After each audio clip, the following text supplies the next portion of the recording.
Yeah, that's right. I see the chat. I see y'all rocking. I see y'all coming.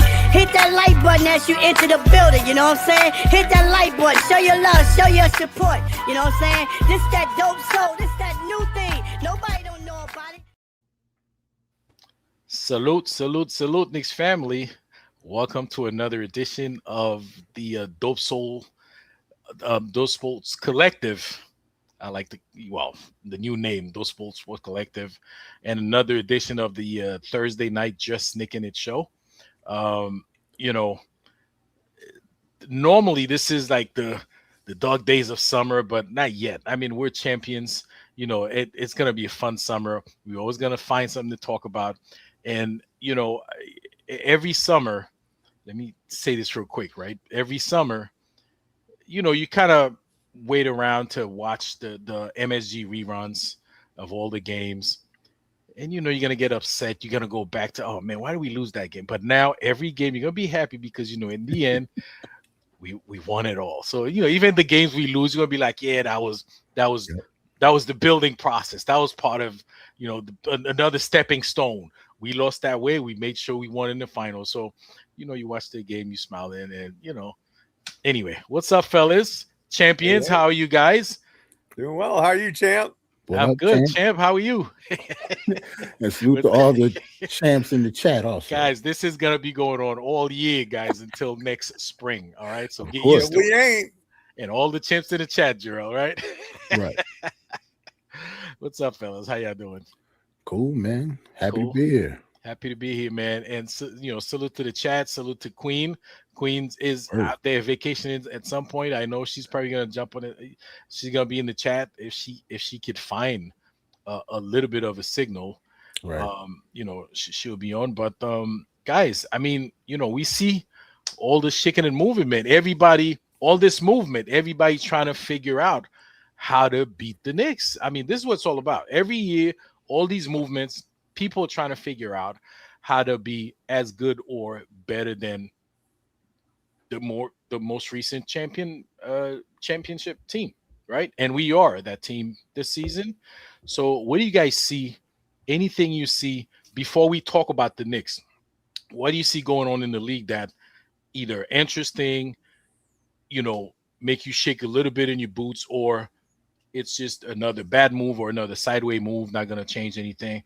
So, which means we're probably going to be talking about most of what's happening in the East. Do you guys see anything that, may cause you to lose like maybe 1 or 2 seconds of sleep at night? Well, two things for me. Philly getting Jaylen Brown definitely does not sit right with me if we got a healthy Embiid in the playoffs.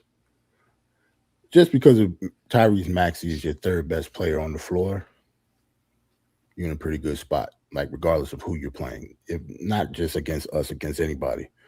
So Philly getting Jaylen Brown was huge for me. And I like the Spurs draft, to be honest.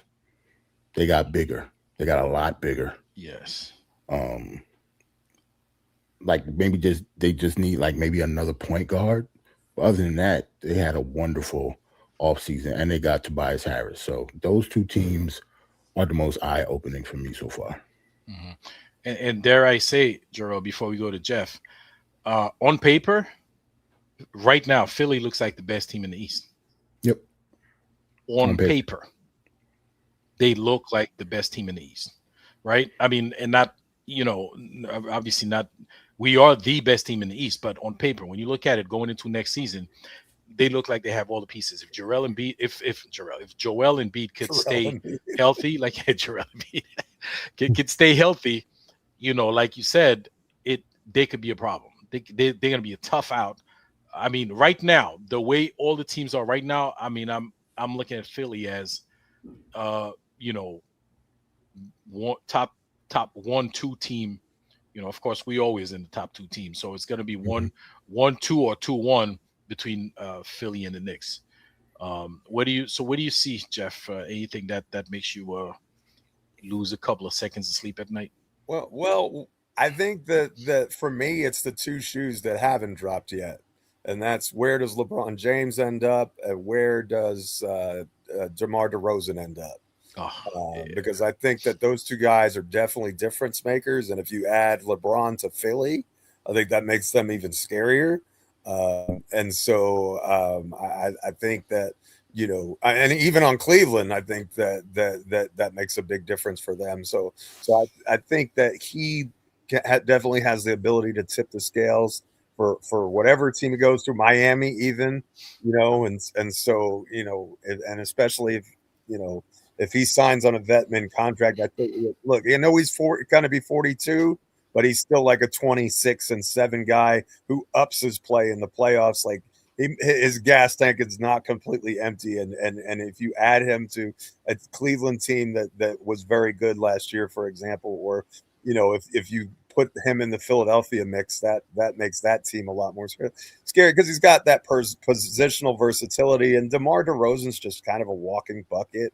I just think that he's a dangerous player, and and God forbid Miami stockpile DeRozan and James, then I think that you've got some depth there that when you add it to Jonas can really be a competitive group in the Eastern Conference. So I think, I mean, I'm not going to lose sleep over anybody. I think that the Knicks have done a great job. When you're talking about chemistry and those sorts of things, I think that we're in good shape.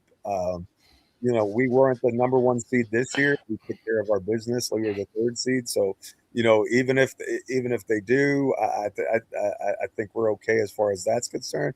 You just want to be in the mix at this stage of it. We don't have to be the preseason hype champs or whatever. I don't care anything about that. But we're battle tested. We're ready. But there's definitely some dominoes that, and of course LeBron James is holding up the works yet again, like it's we're 2010 all over again. But so those are things I'm kind of keeping an eye on. But what's crazy is I think depending on what the league does if the Raptors trade goes through and Kawhi goes to Toronto, because apparently the league is taking a second look at that, which is wild to me that they would even do that. But to me, there are seven really good teams in the East looking for 6 spots.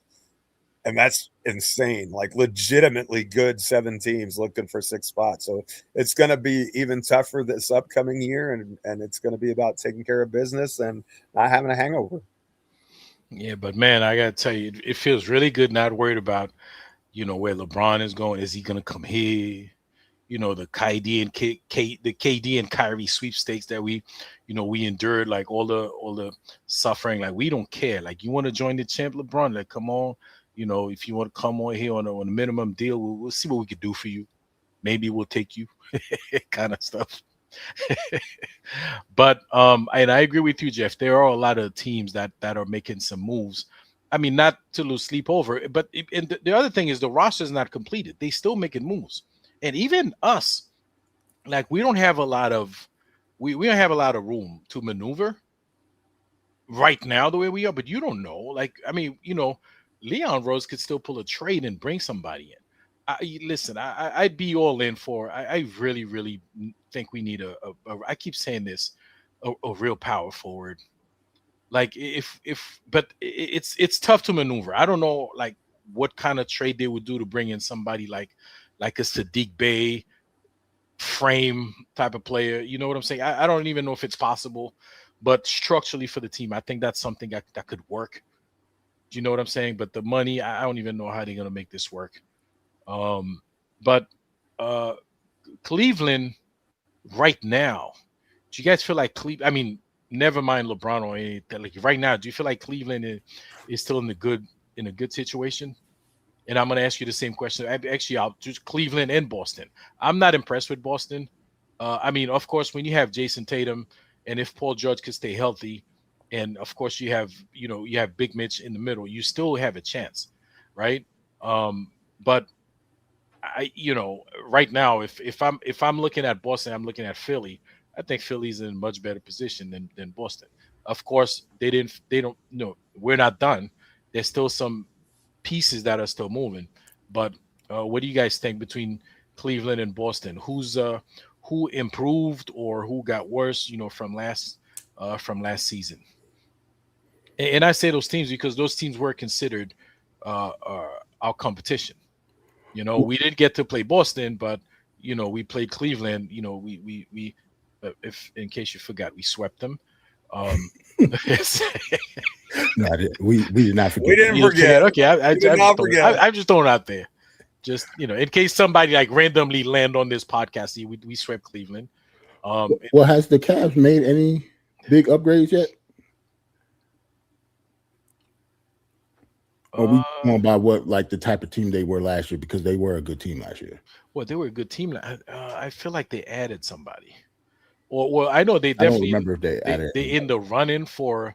I mean, they talking about the LeBron, and I even heard the DeMar DeRozan situation. You know, could be interesting. I don't even know how they could do that with their money situation.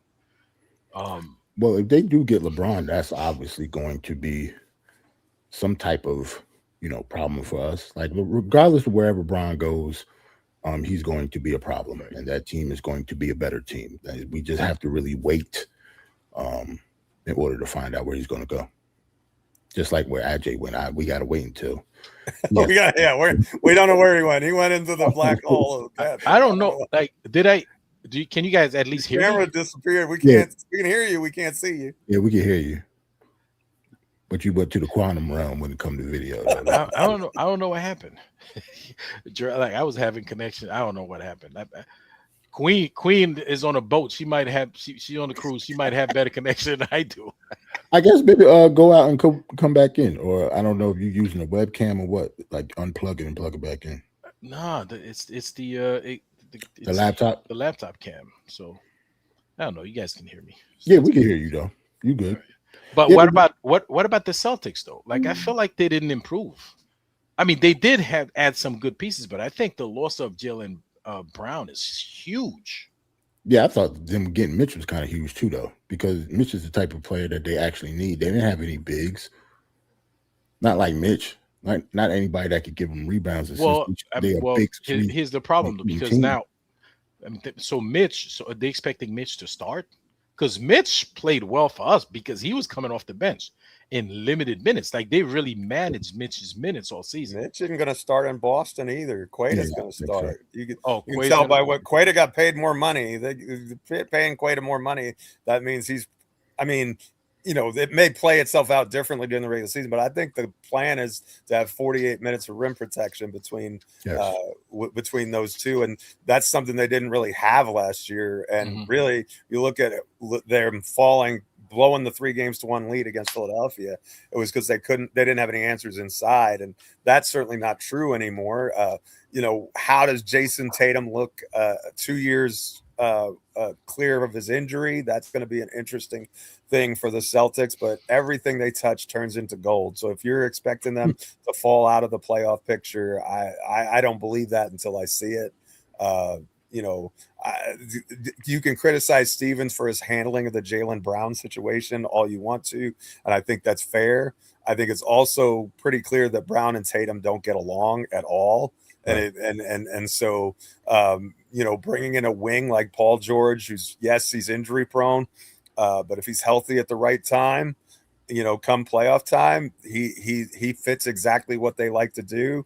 And you have Derek White coming back, and Peyton Pritchard and Hugo Gonzalez. I mean, they've got a lot of guys that fit really well together, and I think that the sum of their parts is kind of greater than the individual talent that you see on that squad.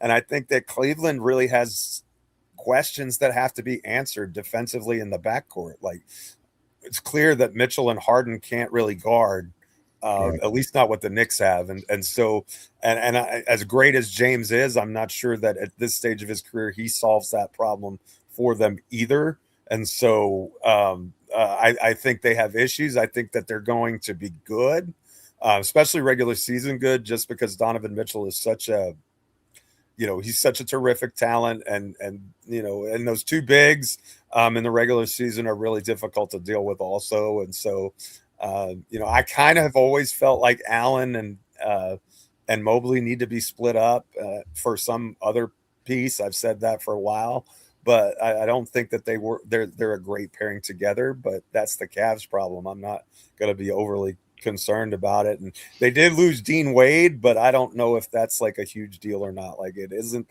Philly fans seem to love that they got Dean Wade. I'm just like, he just seems like another guy to me. I don't mean to be disrespectful. He may be a much better player than I'm saying. I just like, if the Knicks got Dean Wade, I wouldn't be doing backflips is all I'm saying.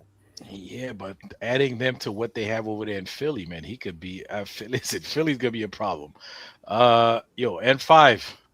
What up, brother? What's up, my brother? What's the deal, fellas? How y'all doing? Tell me, Happy to man. have you, Listen, bro. See you, my brother. yeah. Good to see y'all. Sorry, I'm late. No, it's cool. It's cool. You're Hollywood tonight. It's cool. It's cool. Yeah, for the Hollywood, baby. Yeah. That's what you do when you can win in 5, baby. Hey, in man. 5, baby. Hey. In 5. You know, all summer, all season long. You know. That's right. So what we're discussing is, I was asking, have you seen anything from other teams that makes you shake in your boots or lose a couple of seconds of sleep at night, especially in the East? And we talked about what Philly's done, what the Celtics has done. We touched up on Miami a little bit, and what's going on in Cleveland and the possibility of LeBron. I don't know. So what do you think about all that stuff? Don't forget the Pacers. By the way, yeah, no, we're gonna get to the Pacers. Yeah. Just saying, Halliburton is back. That's gonna elevate them into the top 7 conversation as well, top 6 conversation as well. Yeah. For me, only Philly is the only one that to me ticked it up. Because a lot of people, or the narrative about Jaylen Brown, that he's not a great player, per se like that. I believe he is. I just, what I mean? What went on behind the thought pattern behind the Celtics and things like that? I think that they, down the line will learn and will truly reap that. I don't know what was, the function of the team, whatever it may be, but I think they let a great one go for amount of, not much at all on the point of return. They're the only one that really shakes it for me right now, currently, the way that their what's names. If LeBron happens to go to what's name, of course, because of what the talent that they have there now. So yeah, I mean, can he, help them toward the end of the games? Of course he can. His IQ alone will get him that. I am not a LeBron fan, as everybody knows. I'm probably one of the top haters in the country. But if that happens to be, yeah. But what Miami's done, no. Currently, as they are set up, no, I'm not really quaking about anything that they've not just Jonas alone. Between him, yeah, no, I don't really see anybody in our immediate division per se, besides Philly, that I feel has closed that gap. And they also, what's his name? Anthony Simons. Anthony Simons is a solid bucket once he gets familiar and gets going. That was why it was weird, even how the Celtics, when they moved him, I'm assuming because they didn't want to pay him per se like that. But because he was just beginning to gel with that team, and then all of a sudden, boop, click, and they pushed him out. And to me, they, didn't get much back for him, but he has chemistry already with Brown. So those guys, I think when you start seeing them at a mid-season, if you begin to see them become a mid-season push, they are definitely a threat. And particularly if MB can stay fairly healthy. If they do him per se, like a Mitchell Robinson, and mitigate his minutes per se, and just have him ready truly more so for the playoffs. If they can get that cohesiveness beforehand, I thought what they did when they brought him back toward the end of the season like that, and then it just broke up a lot of their cohesion with them. And then I think that's why they started just, going downhill. But it remains to be seen. Right now, everybody's a paper champion until let's see what happens. You know, to be honest, I don't even know how Philly where they get money to sign all these guys. DJ Edgecomb's on a rookie deal that helps quite a bit, and even Maxi's max isn't really that a contract. So I don't even think that they're like second apron, like close to the second apron, even with all their signings. So No, they're close to the second now. Now they are. They're right yeah, at the but they're door. not over it. Is what I'm saying. They're close to it, but I mean No. they're still in good shape. I mean, even with the Simon signing, probably puts them pretty close up against it. But they lost some contracts too. Like Paul George had one of the worst contracts in the NBA last year, and so you flip that into Brown. That's pretty much a 1-for-1, right? And so that's not really changing the salary structure at all. And then they let Quentin Grimes go, and they let Kelly Oubre go. So not to turn this into a Philly Sixers podcast, but and they got Simons for cheap, as Queen says. So all of those things are factors in how they were able to cobble together what they have. And if LeBron signs as a minimum, then it doesn't really, they have enough room to bring him on too. Yeah, but what's name's contract also kicked in, so it's between the three of them. They take up about 80% of the cap between Embiid, Brown, and Maxey now, because Maxey's extensions kicks in this year. But otherwise, Man, listen, I'm not worried because we're champions, so we have, we're good. We're really good for the next few seasons. I mean, if we repeat, it's good. If we don't, it's not the end of the world. We could go, go next season. Doesn't have to be 2 years in a row. If we see 2 championships, like 2-3 years apart, we still good, right? Man, shout out to Queen. Queen's in the chat. Let me we have super chat. Let me hit this up right now. Shout out to Pash Duggar. Thank you for the $5 super chat. He says Jaylen Brown is a great player, but he takes the ball out of Maxey's hands, which helps us. We have the wings to guard Brown no matter where he plays.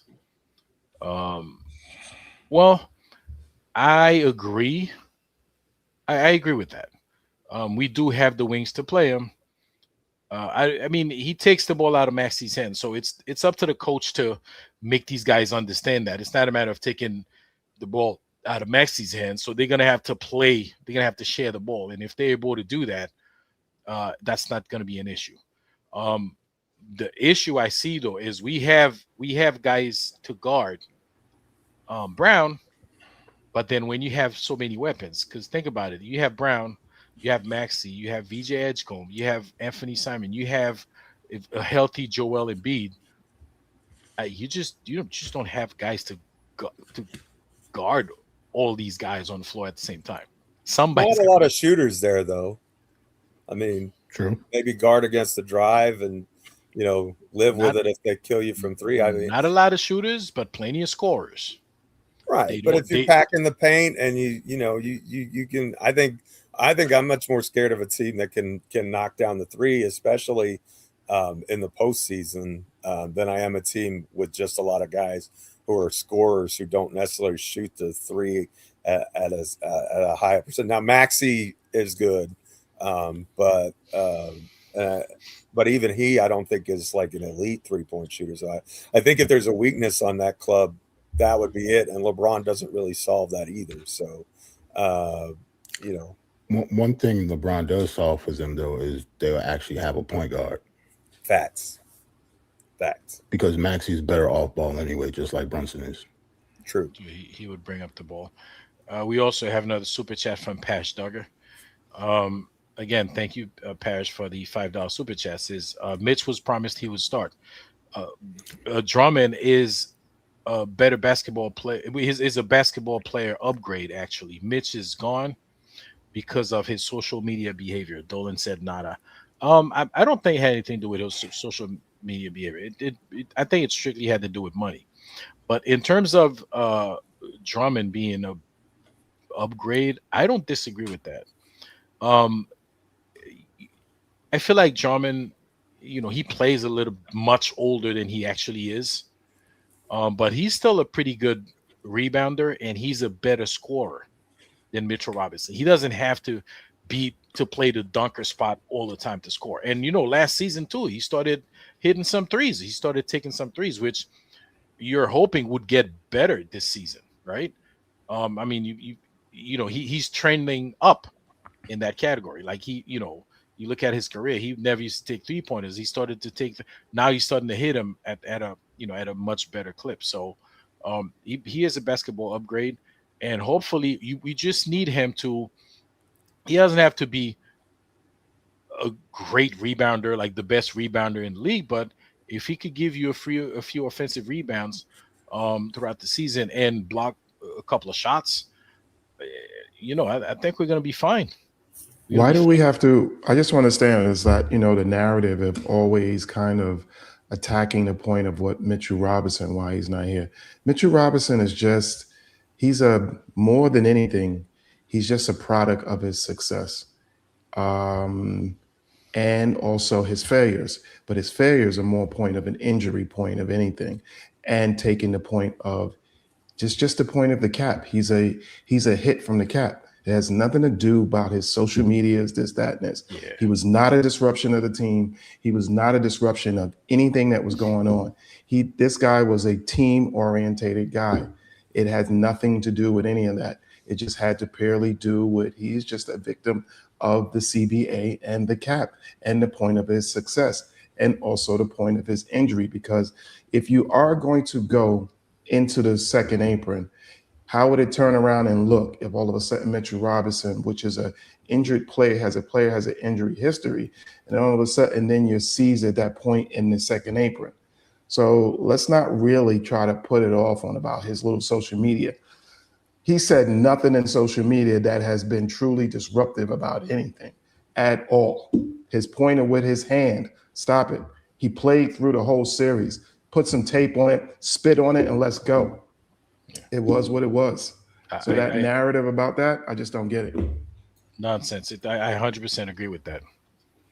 There was nothing disruptive about what went on his social media. And like you said, the one bad thing, even with his deficiencies, like especially at the free throw line, right? And the fact that he doesn't have any scoring outside of dunking or putbacks and stuff like that. Even with all that, he was like absolutely the very valuable and probably the perfect guy we could have at that spot. Obviously, we won a championship, and he did his part. Like what he did so well that he helped us where we need him. So we played around his skill set, to get to the championship. You know what I'm saying? The one bad thing about Mitchell Robinson is he couldn't stay healthy. And this season, we got him, or he got himself, or the team doctors. When I say we got him, the team doctors and him and Mitchell, they got him to stay healthy and be available, all season.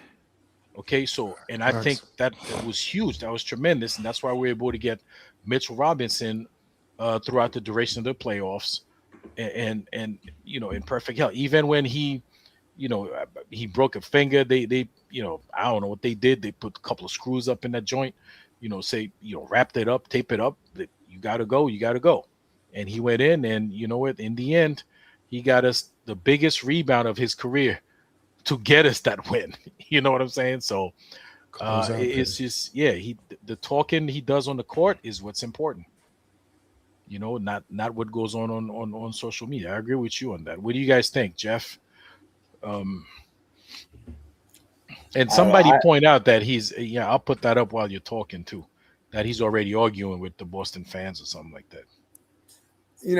I think that N5 is right. I think it's all came down to the salary cap. I mean, James Dolan pretty much said he didn't want to go into second apron territory, and you can agree with that. You could disagree with that. It's fine. Either way, both opinions are valid.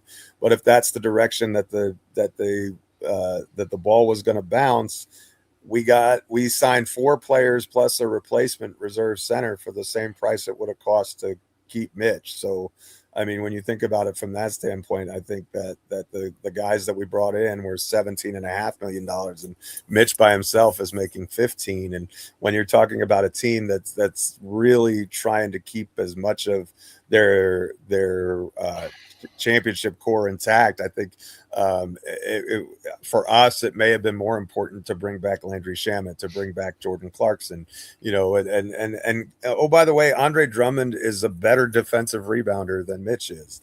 Not as good on the offensive end, but he's literally one of overall rebound percentage. I think he's third best of all time, like Dennis Rodman, Wilt Chamberlain class. No exaggeration there. I mean, you're going to be real frustrated with his finishing at the rim. You talk about an advanced offensive skill set. He does not finish well in and around the rim. So it's going to be, I think, imperative for him to find the shooters in the corners, because I don't think we'll have to worry about Hacka Mitch, but he's not a really good free throw shooter either. I think he shot 60% last year at the line, which is twice as good as Robinson, but still not good. The good news about that is it's good. If you shoot 60%, they're not likely to have a strategy to foul you on purpose. So that takes that out of the equation. I don't think you're going to have to minutes manage him. And if we do get a situation where Towns has to sit for, several games because of an injury or whatever, he's capable as a guy who you can plug in as a starter as well. I think that he's not if you just look at his career averages, he's not that player anymore. And at one time he was actually a candidate for Defensive Player of the Year, if you can believe that. So, it's a possible that we see, he has a lot of the same things that people were saying about Cat as far as defensively coming into this year. A lot of the same things are said about Drummond. So perhaps the scheme change and what we did with Towns will be helpful to him with his defensive performance. But the most important thing with Drummond is he replicates a lot of what Mitch does at like a quarter of the price. And in this day and age, that's going to have to do. I still think we need to have somebody behind him because he only played 60 games last year himself. So about what our third center option is going to be. And we'll see how that plays out in the coming days. And Geoff, not to mention the little bit that he doesn't do as well as Mitchell Robinson, he makes up in other categories, right? Like I mentioned, the he could score away from the basket. Like he doesn't, it's not high volume, but when he does, he's pretty efficient at it. You know what I'm saying? So he could make up a lot of that just by scoring. It does, hey, you could help in two ways, right? You could either stop the opponent from scoring or you could score yourself. In the end, if it's a net positive, it's a net positive. You know what I'm saying? So we're not going to go from Hacker Mitch to Hacker Drum. That's what Geoff is saying. That takes away some of the opponent's weapons against us. Anything else about the teams we talk about now? Queen said Hallie and Zubac. I think she said that when we were mentioning about the Pacers. I think we said Tyrese Halliburton is back and Zubac they got. So what do you guys feel about the Pacers? I mean, honestly, I think the Pacers are going to be good, but until I actually see them come back from injury, I really can't call it. Like on paper, they're going to be good. Halliburton is Halliburton, but is he going to be the same type of player? We'll see. I think it all hinges on that. Listen, there's a couple of things we're forgetting that happened to the Pacers, right? They lost Miles Turner from that team that beat us, right? And they also lost Matthew. Okay, I mean those guys really they were a huge part of that team that eliminated us. I don't know. Right now, I'm not scared of them at all. I mean, when it comes to losing Turner, at least Zubac is on the screen. I think he's a better basketball player than he is. Yeah. than Zubac Turner is is. plenty good. And Pascal Siakam is not chopped liver, by the way. He's still an all-star forward as Oh, well. absolutely. Yeah, Zubac. If Zubac is healthy, he can be a problem. Yeah, he's just not as good as defensively coming at the basket. You know, Turner was a top shot blocker when he came toward that basket. And he still was an excellent 3-point shooter. So it's a little difference, but to me, it's more than anything, it's the coach.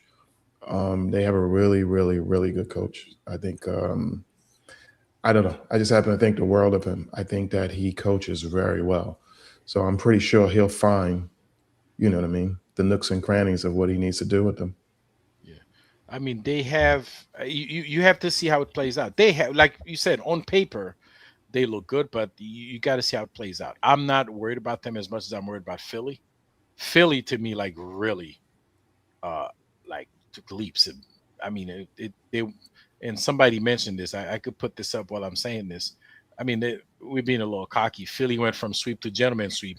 I don't think so, but I think Hey, I think Philly's got much better than gentleman sweep. I mean, Philly went from being swept to possibly sweeping some other teams. You also got another super chat just as well too, though. Earlier. Okay. Yeah, I'll get to it. So I think, you know, again, Indiana, they were able to keep their core minus you got to remember, Mathurin was still coming off the bench, even though he was a big part of what they were doing. I'm surprised they traded him when they did. But Miles Turner was part of their core, so they replaced him with Zubac. But you still have guys like they got Kelly Oubre. yeah, I was about to say they got which Oubre, is though. they got Kelly Oubre, which is going to be super helpful because he's he's a decent defender. He can get hot from the 3-point lines. He's very active, so he's pretty good. They still have other guys who are developing. Andrew Nimhart. What's the name of the kid that that beat us last season, game 1? Neesmith. I mean, all those guys are still around and getting better, but let's see how it plays out. Let's see how, like Jerrell said, you know, how Halliburton come back from injury and how the chemistry. And they have, you know, I mean, they do have a team, like I said, not as good as Philly. I'm not worried about them as much as I'm worried about Philly. And they have guys who are developing. That guy, Huff, he showed like some sign of like he's capable of doing something, you know, coming off the bench. You still got Obi Toppins over there, Larry Nance Jr., right? I think he's with them. Who else? You can stop naming people, AJ. No, I'm trying to remember. I'm trying to remember the team that they yeah. We ain't worried about none of them people, man. None of the people you name we worried about. We just won the championship. I know we ain't worried about no Huff. Nah, man. Nah. That's gonna be his 3rd year. He's a big that could shoot 3, so some teams might be able to use him. True. Yeah. Super chat, Paris Duggar, thank you again. He's talking about Boston got rid of a turnover machine and a black hole. Jaylen Brown? Why was he a black hole or turnover machine? Was he really that? I mean, the eye test, I don't know what the numbers say, but my eye test watching the games, I don't know that he was such a turnover machine. Was he? Nah, well, that turnover machine was the MVP of a championship. So you know I don't remember him. I remember that. Like, what did I miss? He wasn't the worst at it, but anyway, Paris Target, thank you for a super chat. And another one, Mitch broke his hand childishly, risking our championship. Goodbye.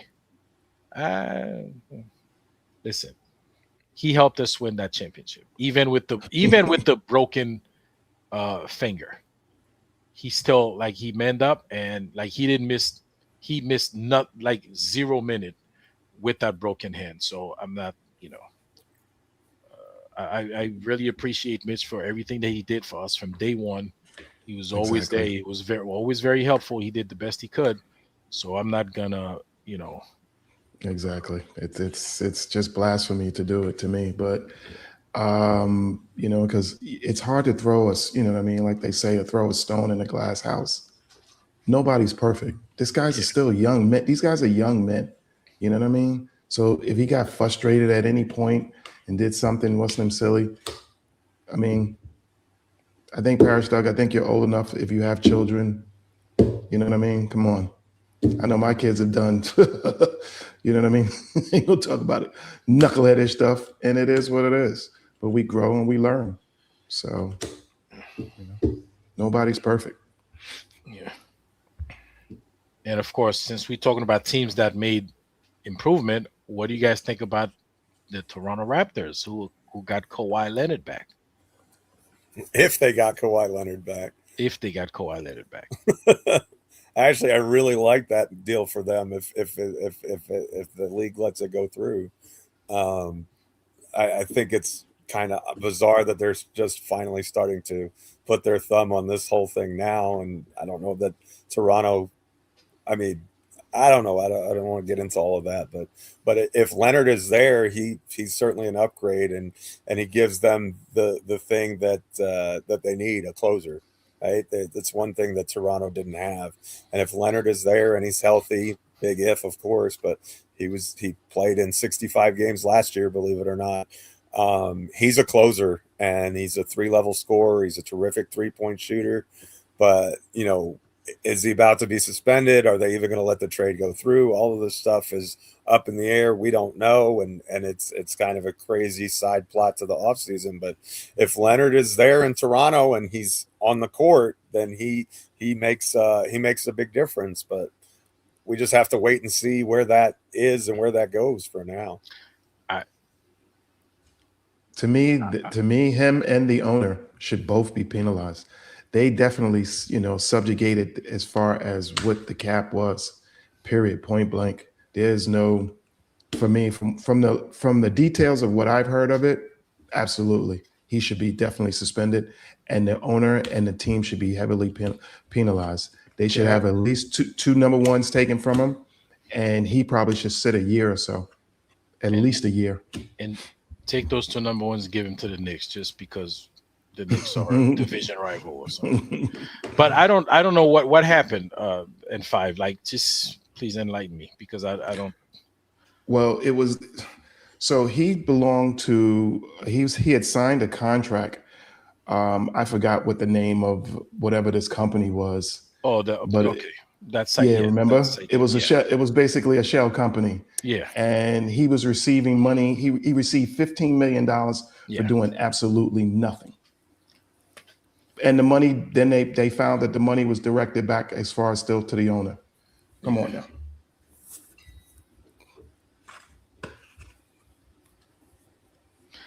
And I'll tell you, basketball wise, even if they get Kawhi Leonard, I'm sorry, I think they're a borderline playing team.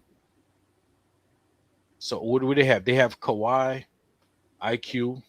Basically, you're replacing Brandon Ingram with Kawhi Leonard on a team that won 46 games and almost made it to the second round of the playoffs last year. I think that borderline play-in team is a little bit disingenuous. No, Geoff. So last year they won that, but you didn't have that Sixers team. You didn't have that Pacers team.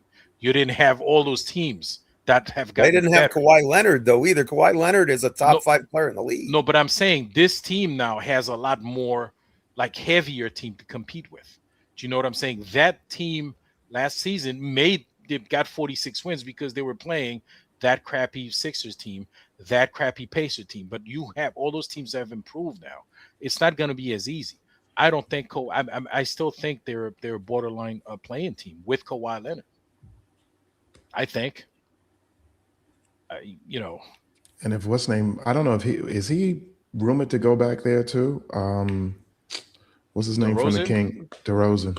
Are they getting the gang back together? I don't know. I mean, I don't see him going back there. That's a little weird, ain't it? Yeah, that would be weird. I didn't see Kawhi going back there either, though. So I don't know. Left on his own 2 feet. You know what I'm saying? They threw DeRozan out for Kawhi. So yeah, I wouldn't go back as him. Hell no. Jerrell, that was money talks. That was so many years ago. Time heals everything. You know what? Never mind. Money talks. They paid me enough. I'm going to Toronto. Never mind. That part right there. I didn't even think about it. That part, man. Yeah, but So, I don't know. mean, with just those 4 guys, they don't really have a bench.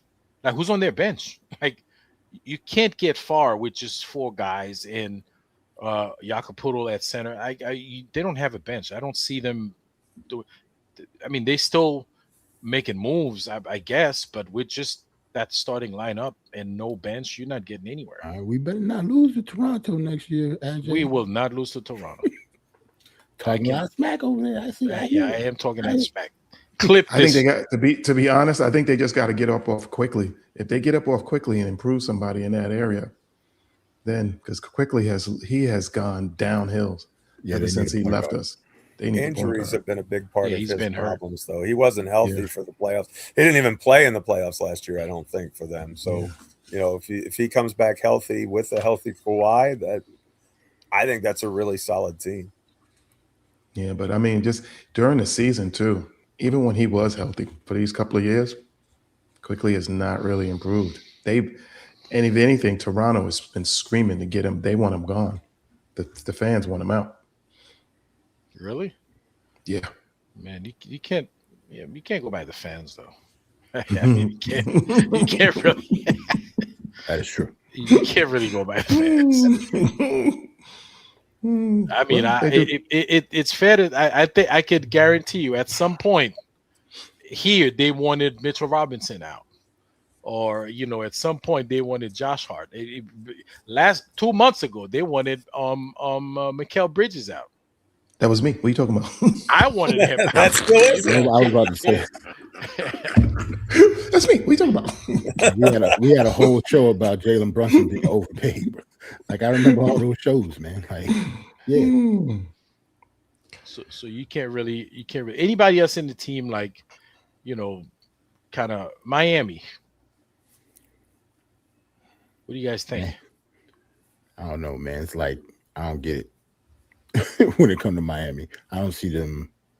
It's like Bam, Giannis, and like 3-7 the clubs. What's they starting 5? I don't know who they're gonna have to beat us. I think losing Norman Powell was a big deal for them, actually, because I think if they were able to keep Powell and add Giannis, it makes a lot more sense. But I think they got Davion Mitchell, and they got and how healthy is Giannis going to be? I think that's a legitimate question. With if look, a healthy Giannis are going to win them probably 45 games as a floor, just because he's that good, and Bam is really good, and Spoelstra's a really good coach, so they have some lineups that are going to be really stout defensively. So you have to take all that stuff into consideration, but.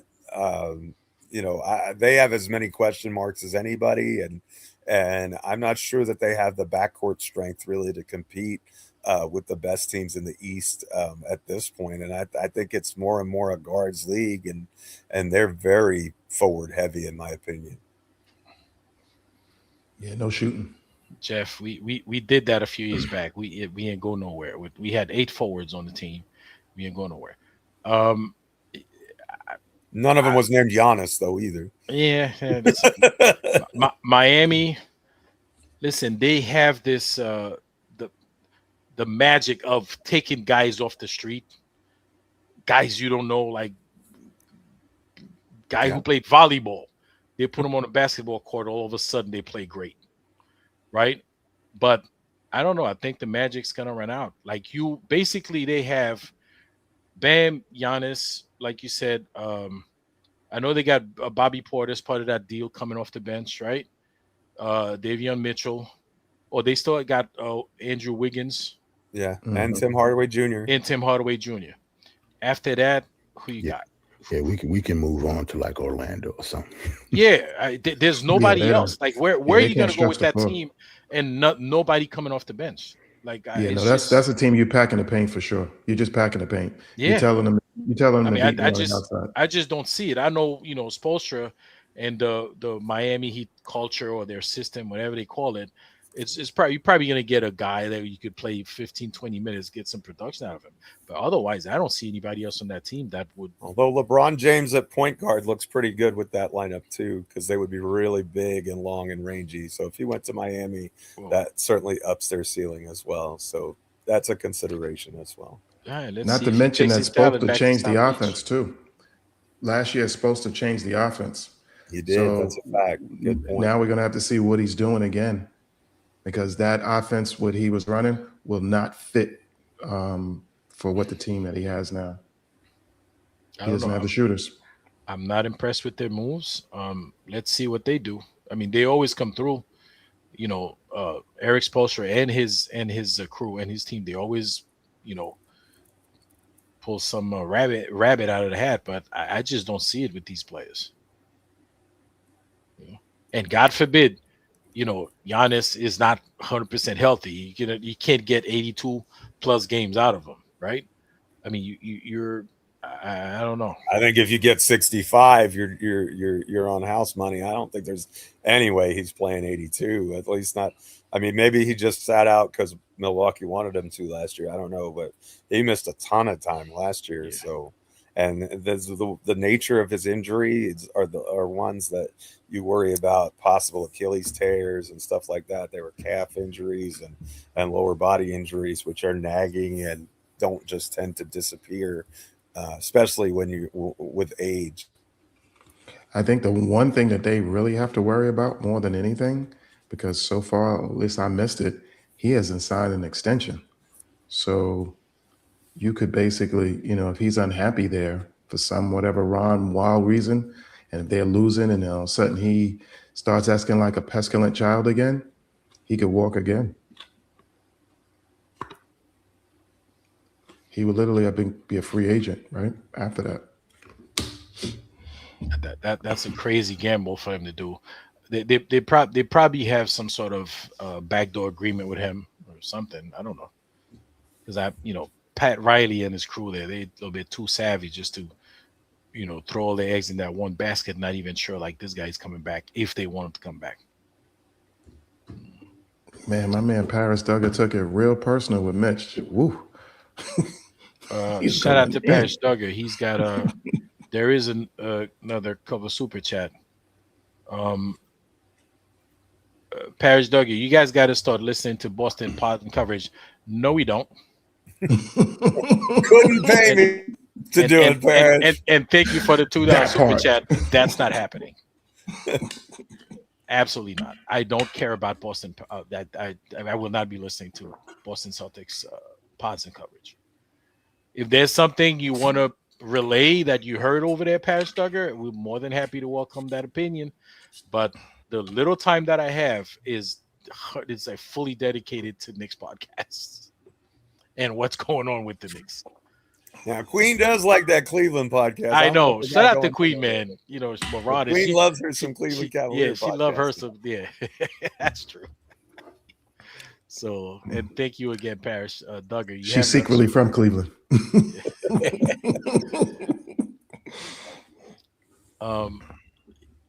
Mitch went to Boston out of spite. Now he's panicking. I think he went to Boston because of that salary they gave him.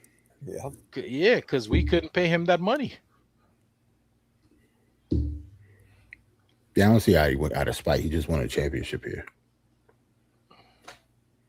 He got paid. The Boston organization understood and valued what he brings, though. He's a very Celtic-like player if you think about what they want from their big men. So he's going to fit in really well with what they do. But I'm not worried about him. He's not a Knick anymore. Let him suffer with the racists in Boston. That's another thing too. Up there. It's not the same love. Yeah, you know, thank you, Paris Duggar. But yeah, I don't know. Maybe Paris Duggar got some inside information like he's sharing with us. Shout out to A-Train. Salute all the Queens men in chat. Let's keep basket championship low. Shout out to you, champ. A-Train. We the Pips tonight, man. Yeah, we the Pips. Yeah, we should get shirts for that. We should get shirts that say that. The Queens men. All the Queens men. That's funny. Yeah. What else we got in the Southeast? We got the Orlando Magic. What do you guys say about that? Orlando Magic. What did do you know any moves that they made other than like who they had on their roster before? Because if it's the same, I think they're just gonna have the same problems that they always have, man. They need a point guard, they need shooting. Like I don't see them getting past those either. They can't remain healthy. It's more the issue than anything. That's true too. Were they really that unlucky? I mean, that unhealthy. With injuries, yeah. Yes, riddled all year. For the last 2 years. I think Mo Wagner has gone off their bench. So yeah. Queen said they're going to do head coach, which could be good or could be bad. I don't think Paolo and Franz fit that well together, though. I think that they would be better off separating those two and getting a point guard. Yeah. Right. I hope they trade Paolo to the West. Myself, Jeff. I hope that's actually is traded. They're not trading him, but they do need a true point guard, though, and I think that was. I'm looking at their roster. They have the best defensive point guard, I believe, probably in the East at least, defensively. Anthony Black? No. It's Anthony Black. I mean, is he really a point guard? Because he's big, man. Like he's a shooting guard. Are you talking about Jalen Suggs? Suggs is their point guard. Suggs is their point guard. Anthony Black is good though, but he's not a natural point guard though. But he can play the point. He did in college. I liked him coming out of the draft because of that. I really do like him, but he can't shoot. You know, he can be a better defender. Suggs is their starting point guard and a way better defender than he is. But he's not a point guard either though. Jalen Suggs is like a running back playing in the NBA. Yeah. But he's a hell of a defender, though. I tell you that, boy. Man, but his last couple of games were horrible against Detroit, man. He just couldn't do anything on the offensive end. Like he was terrible. Detroit's pretty good defensively too. I think they had something to say about that. They've got that Thompson kid can guard pretty much anybody not named Brunson. Yeah. Yeah, he just had a lot of injuries, but Suggs had a lot of injuries. He toughed it out. At the end of the season. Believe me, he was beat up.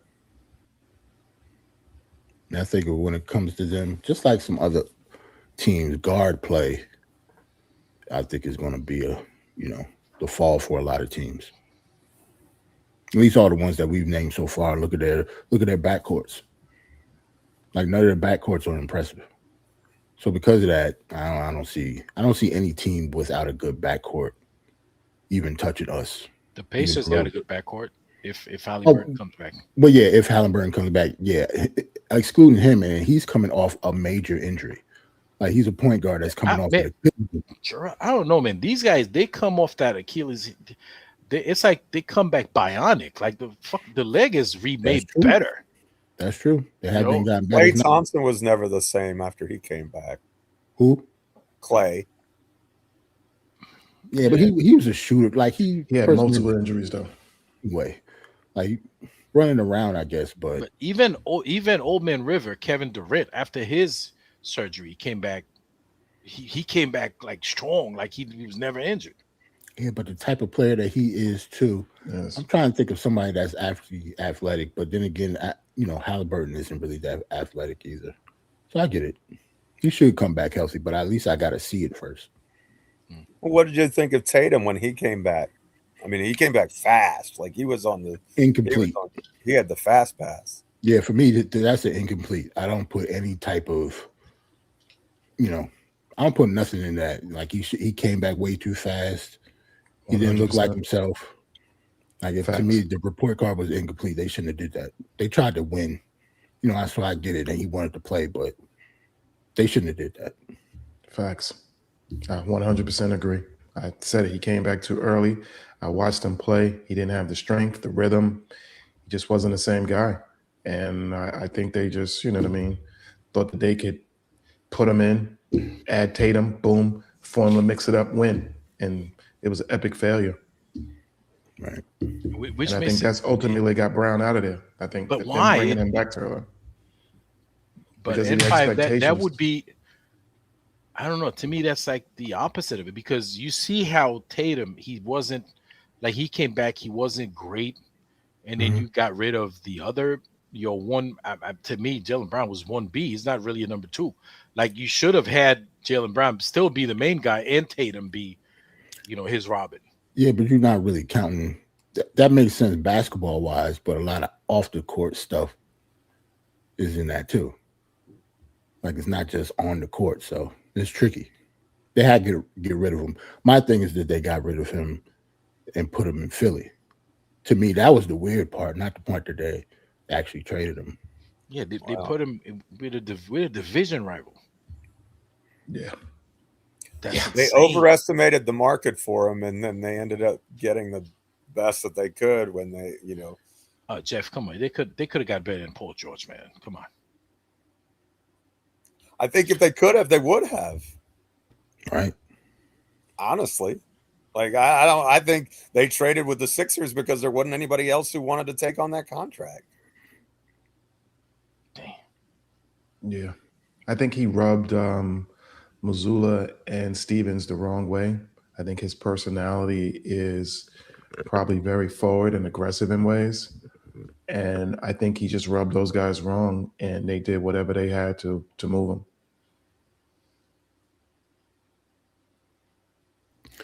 All right, fellas, that's gonna be it for me tonight. I'm gonna roll out. Where you going, bro? Be disciplined tonight. All right, listen. This was supposed to be a short show. Like we over an hour in. So I'll be disciplined tonight, man. So right, let us know what's going on with Die Hard Giants, man. What it's a good show when you got a Jets fan plugging it. That's all I'm going to say. I gotta look at the dates again, man. Like, whenever training camp starts back up, I'm gonna start back up. So y'all make sure you subscribed and that you have your notifications on, so you know when he's going to be on, because he knows even more about concussion sports than he does about basket sports, and he's plenty knowledgeable about basket sports. So we got 2.5 weeks, right? The last week of July, right? I think so. Like, I think training camp is soon, so I might have to start back up soon. And I don't really have to do no research though. Like, nothing has really happened since free agency ended.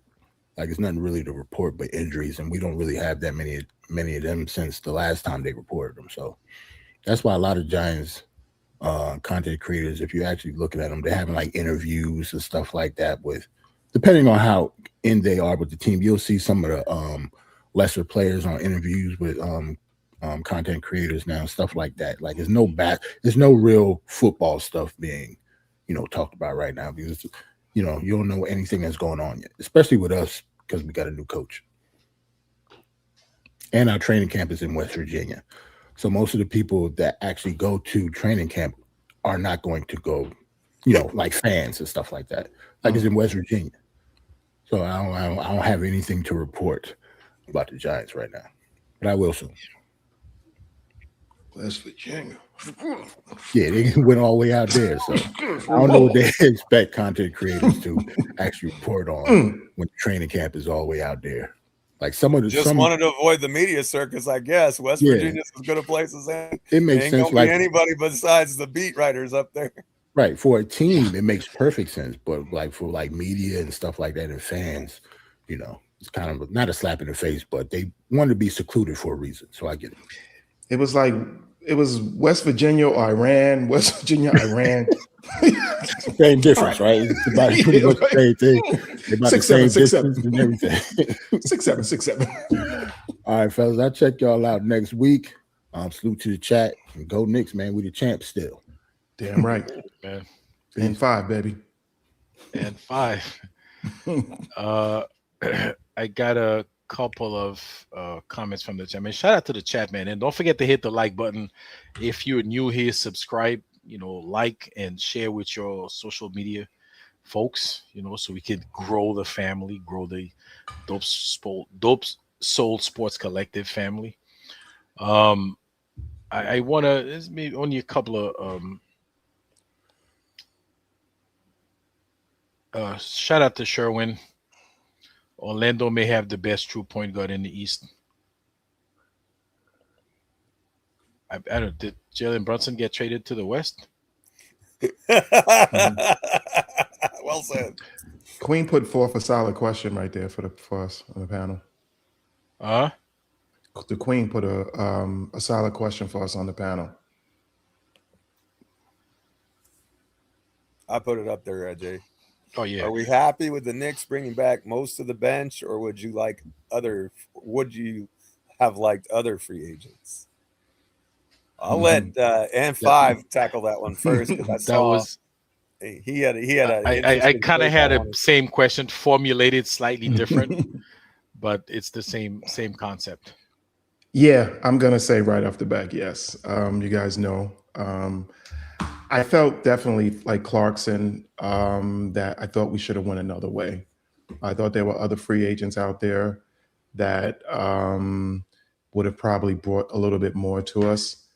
I think that we're going back as far as, team chemistry and relations like that. But as far as talent wise and what the team actually needs, I thought that we could, grab a different kind of player. Somebody a little bit more that puts more pressure on the defense, somebody a little bit just, overall more aggressive.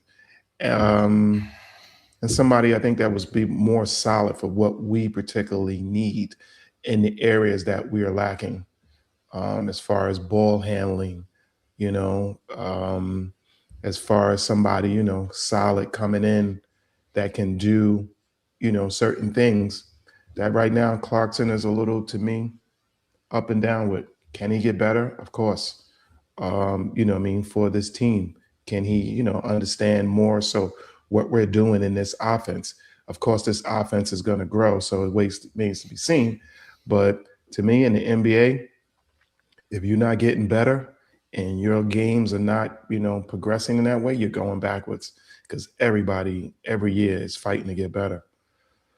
That was my take as far as on that, of what we did collectively. We brought the band back together close as we could, I guess. But to me, I just think that, I was looking for championship team to pull in something else that I thought would have elevated us a little bit more. So that's just my take on it. I before you speak, Geoff, I'm gonna say real quick, I don't disagree with that, because I say this every season. No, teams are never the same, right? Every season, everything changes around. There's a lot of shuffling going around. Even without the shuffling, if you keep your guy, you have to improve the team. If you don't improve the team, you take steps backwards, because the other teams are improving. So if everybody else is moving, but you staying where you are, it's the same as moving backwards. I don't know what they could have done. I haven't thought about it, because emotionally, you want to keep all those guys, and then we're financially constrained a little bit. Not a little bit. There are a lot of financial constraints, and you can't do much. And emotionally, you want to keep the guys, but because other teams are making moves, and like we're talking tonight, we can easily say that. Listen, on paper, Philly looks better than we do. So here's a team that improved, that got better. And the fact that it's nice to bring the band back together emotionally, it works. And I don't know, maybe Geoff could help with that, the nature of their contracts, but the guys that we start the season with, I think probably by the trading deadline, some of them are going to be flipped for something else. Even some of the guys that were part of the championship team, this season that just passed. So I don't know the contract, whatever restriction or the contract situation, but I think they're going to do whatever. After the first couple of months, they're going to do whatever they can to improve the team, because if other teams are playing, the one team we didn't talk about is the Wizard, which we didn't look at. I feel like they've improved. I don't know, like it's still cloudy, because I know they got they made a couple of moves that made them better.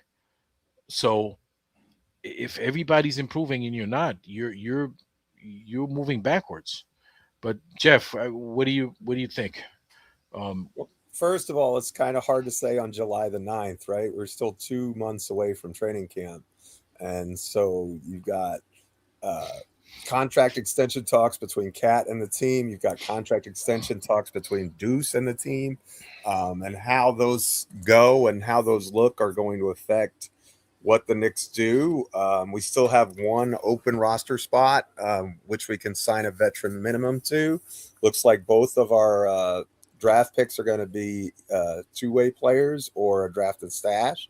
So, and don't be surprised, like nobody expected the Towns trade. They're going to keep working the phones. They're going to keep seeing what's around, what's available, and what's out there. And again, if they're not going to keep McBride, if they're not going to extend him, then they'll probably look to move him and bring in someone else. And we still do kind of have a backlog at the 2 spot, in my opinion, especially if you're going to be playing Jose Alvarado more. So all things that you have to keep an eye on moving forward.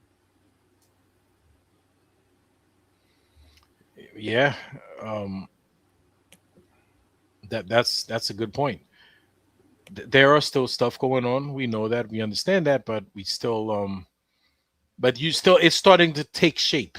But we can say that about the Knicks. But if I remember correctly, when we bought in Cat and even Mikal Bridges, it was like late summer. Cat was a couple of weeks before training camp, right? If I'm not mistaken. So stuff could still happen with us, but right now, it's emotionally, it's nice to bring the band back together, but I don't know if that's the right basketball thing. I'm fine with it because I like the guys that we have. If you ask me right now, name 3 guys on the team that, like 3 guys that are part of rotation that I would want to trade. I probably couldn't come up with 3 of them that I would be willing to trade. I would want to keep, everybody. But we have to improve. We're gonna have to play better to keep up with those teams that are making moves and improving, throughout the league and especially in the East. My thing is are we committed to, let's say, bringing up the youth and actually, playing them significant minutes and even through the tough times and letting them work their way through the tough times? Or are we going to just say, hey, no, I'm looking to just play these veterans and grind it through with them to get whatever record that we get? Or, you know what I mean? To me, there has to be some point of where, we're riding the fence a little bit, I think, in ways with the as far as the veteran bench and the development of these players. So are Picom Daddies, are they going to get these minutes? Diawara, is he going to really get these solid minutes? Kolick, you know what I mean? Like, to me, I thought Kolick was right on the point of the edge. So now in training camp, do him and Alvarado literally, is he going to get a true chance of fighting it out? So there's things in that realm that we're unsure of.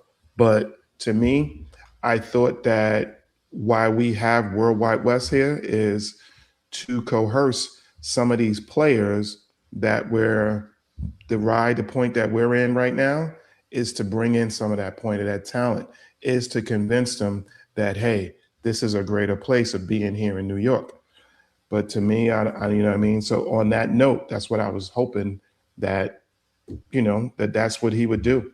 But so far, I haven't seen much of it in that sense. And that's a good point, in fact, because it's okay. So, I mean, we just want a chip, right? Does that give us like a little more leeway? It's kind of like, okay, it gives you a little freedom to mess around and play some of these guys, even if you lose some games, like, certain things are acceptable. But then at some point you gotta pass the buck, right? A younger generation's got to come in. When does that happen? I understand it's just not going to happen this season, right? This next season, or even 2 seasons from now, because the point is really still to try to win another championship. But at some point, you got to remember these kids are getting older, and that's a good point. You got to get them some burn, to see what you have. You obviously they think very highly of Mohamed Diawara because they just signed an extension with him. But it's a good point. What are they doing with Deuce McBride? What are they doing with Tyler Kolek or even Pacome Dadier, which I feel like he didn't play.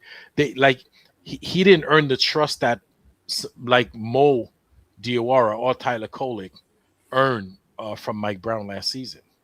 Would you agree with that? Like, I mean, those guys really played in vital minutes. Those two guys. 100%. I agree with it. I thought he came into his own a little bit later in the season, as far as even in the G League. You know what I mean? He was one of the top scoring guys in the last 2 months of it, but he, you know what I mean, for whatever reason, but he's still very young. So How we're old looking is at Pacome 20 and Dadier? 21. They're Yeah. both like 20 and 21. Yeah, because Mike Brown, like he, like he's one of the young guys that actually got some minutes, but you could tell that the trust wasn't there, even though he was doing great in the G League. You know what I'm saying? So, um, I mean, what do you think, Jeff? You think the young kids are going to get a little more burn next season since we have we have a little leeway now since we want to chip? I think it's going to be kind of similar to this season. I think they will during the regular season, but we still have 9, 10 veteran guys who belong in the rotation. I think you will see, like we did this year, and there'll be injuries and other things that happen where you'll see times. I think that Diawara is on a really team friendly deal. He's got he got a couple years of guaranteed money. It's kind of like the Deuce McBride contract when we first signed him. They kind of did the similar thing, except I don't think the last 2 years on the deal are even guaranteed. So, or at least not fully. So really good contract there. Again, I'm not sure if Dadier is still here come start of the regular season. You could, if you could move him in somewhere into space, you could bring in another veteran minimum guy if that's what you so choose. So there's a lot, and he's making a lot of guaranteed money for a guy who's not really a contributor. And I think he's probably the 14th or 15th man on this team. So I don't know that there's other than his youth and potential upside, which, those are nebulous terms. We don't know. Like Frank Ntilikina had upside until he didn't, right? So, how long do you hold on to that carrot? I don't know, but so I think that may be a consideration from a salary standpoint come down the line. And then it may be that we aggregate a couple of salaries, like, in other words, if you could combine what Deuce is making with what Dadier is making and stack those two salaries and maybe bring back a $5 million guy who's a little bit better of a center than, say, than Drummond or someone as a third party to Drummond, that may be something that they consider doing as well, or to bring in that power forward that you and N5 have really talked about, solidifying that rebounding and the size at the backup four spot. I'm not sure that that's really a priority for the team. I think they were pretty happy with Josh Hart and OG and as kind of their main guys. I mean, we'll see. I think we definitely need another big man of some sort. I'm not real crazy about Jonas Valančiūnas because I don't think he's a very good defender. But I think that if we are going to bring in a third big, it needs to be someone who has some defensive chops, and look. I'm interested to see what we do with our two-way contracts. Is Trey Jemison, does he kind of stay on with the two-way so that we can, if there's an injury, you could bring him up in a backup role and have him kind of fill the Huck Porty position for a few games and then, have most of his time in the G League, something like that. And if it's not him, maybe another big man who's in summer league or that we come off the waiver wire or something like that we could come up with. But I think that, Kolek's going to get some minutes sometimes. I think Diawara is probably, of all the younger players, I think he has the easiest path forward to getting minutes. And I think that he has the biggest investment in terms of years for the young guys too. So I think that's a big help for him as well. And he does a lot of the things I think that this team, he fills in a lot of those gaps. In other words, if he could be that guy who can kind of, be the 3-4 and eat some of those minutes, that would be really nice. But again, we like to play small ball. We've got to find minutes for Clarkson, Shamet, Deuce, and all those guys are back. And, Drummond isn't really going to play the 4 for you. So he's pretty much, a 5 only, kind of like Mitch. And so, it's really similar build to last year's team. So, I think it's going to be a similar situation. He's going to try some things out when he's depleted, but when push comes to shove and playoff time hits, I think he's going to rely on 9 guys. And who those 9 guys are, I can't say with certainty, but I think we know 8 of them. Let's just put it that way. Shout out to Old Head says, play the youngsters during the regular season. Vets are for the playoffs unless a youngster breaks out. Great call, Old Head. Great call. Yeah. But what about the rookies, though? You think the rookies are like strictly G Leaguers at this So point? just based on salaries, if we're bringing in another vet men guy, we can only bring them on as 2-way players. If we want to sign both of those guys, it takes up too much cap room to bring in another vet men. So I don't think that they're going to do that. To be honest, I think they feel like Cahill is going to stay overseas for another year, and then next year will be when he comes along. And I think Nickel's going to be just a 2-way forward who sees sparing time. Like I don't expect to see either one of those guys make any significant impact this year, but I don't think that's what they were drafted to do. Like I think both of them were drafted with future seasons, possibly seasons when we are, because as we continue, we're going to continue up against the second apron, and if we're with extensions and everything, if we're still going to try underneath it, those are the kind of guys you're going to need in the future, even if they're not ready now. And guys like Kolek are coming almost to an end of their cheap young talent phase. It's kind of like, well, if you're going to extend him, how much is it for? Do you want to have that for a third string point guard when you're already paying Alvarado?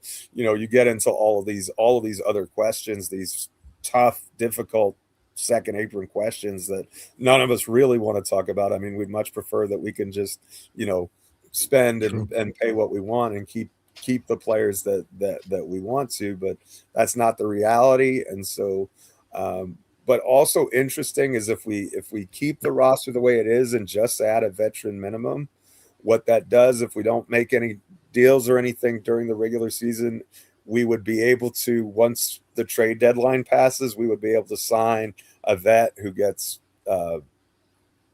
cut. How there's always that group, like we had Jeremy Sohan this year, for example. Yeah. We would be able to sign someone right away without having to wait, based upon what we have right now. So that's also an interesting possibility that to be looked at as well. But I fully expect they're going to sign somebody to this last roster spot, but they may make a deal to balance out the roster more, because I feel like we're a little bit backcourt heavy right now. Don't you guys agree with that? Or I definitely agree with that for sure. I think something else is coming, man. Just don't know what it is. But it may not come until training camp. It may be it may be a couple months away. It may be one of those things where it looks like, I mean, remember when we made the Mikal Bridges trade, we thought it was going to be the power of friendship, the Nova boys and Randall. And here we go. And then, we blinked and Karl Anthony Towns was here, right? And thank the Lord for Karl Anthony Towns, right? We don't win a championship without him. So, all of that's interesting. But two, I think N5 made a great point about, and you've echoed this some too, about everybody else is getting better. But sometimes your development is better just internally. In other words, if OG Anunoby averaged 20 points per game this past postseason on ridiculously good shooting splits, if he's raised the level of his game, that internal development may be enough to keep us on par with where we're at this year. In other words, if he is if he has transformed into legitimate third option, even second option. I mean, he averaged more points per game in the playoffs than Towns did, which surprised me. I never would have guessed that going in, but he was very aggressive, both from 2-point range and 3-point range. He wasn't scared. He made big shot after big shot. His rebounding numbers were up. And so if that's, and I'm just using that as good, if that's the newfound version of OG, I'm not saying it is or it isn't, but if it is, then that's growth, right? That's being better than last year, just with the same guys you have. Maybe Mikal Bridges steps up bigger. Maybe we do get more out of Mo Diawara. All of these are questions. Maybe we see more from the Karl Towns as the kind of the point center. Maybe that generates better looks as we get kind of more comfortable with that. So those are internal ways that we can grow as well, that are benefited by having the familiarity of bringing the band back together, as M5 said. That's the advantage in that, is you can have internal growth if you don't believe that this team has reached its ceiling in all of those areas. And I think it's fair to say, and I'm curious of you guys' opinion about, do you think that last year was the pinnacle, or do you think that there's margin for growth within this team, just from the players that we have improving? I think there is. And to your point, shout out to Queen, who out there in the middle of the ocean and somehow find a way to chime in. She says, I think we will be better next season. Also, we'll take advantage of the Brunson Cat pairing more, which is what you're pretty much talking about, your internal growth, not just growth, but different schemes, right? Using more of the guys that we have skill set to benefit what we do. And not just that, like you mentioned OG Anunoby, right? This newfound OG, like if OG could be that consistent on the offensive end, it's a game changer.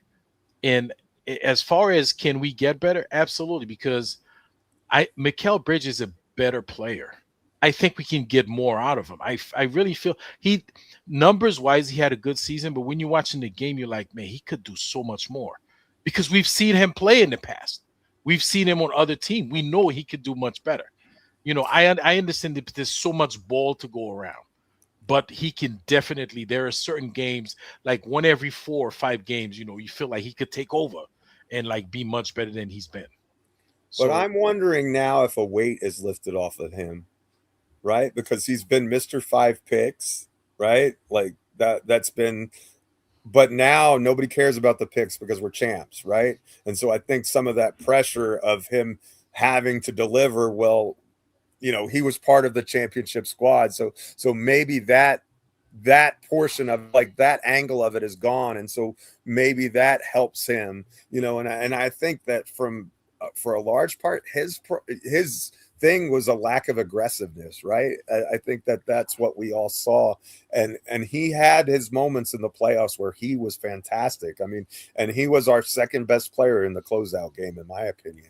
Like, he was the only other guy who was putting the ball in the basket besides the 45 from Brunson, which was beyond elite. But Bridges made some big shots, and he made some big defensive plays down the stretch as well. And I think if his role is as the fourth option, fourth option, and he stays aggressive within that framework and doesn't have the burden of those 5 picks, I think there's potential for him to be a better player. I'm not saying an all-star, but more like what we thought we were getting. Geoff, listen, man, I rewatched that last game a couple of times. We did not have a second best player in that game. We had one good player, and everybody else doing like whatever they doing. I don't know if anybody could qualify as second best player in that last game. Well, Brunson, and then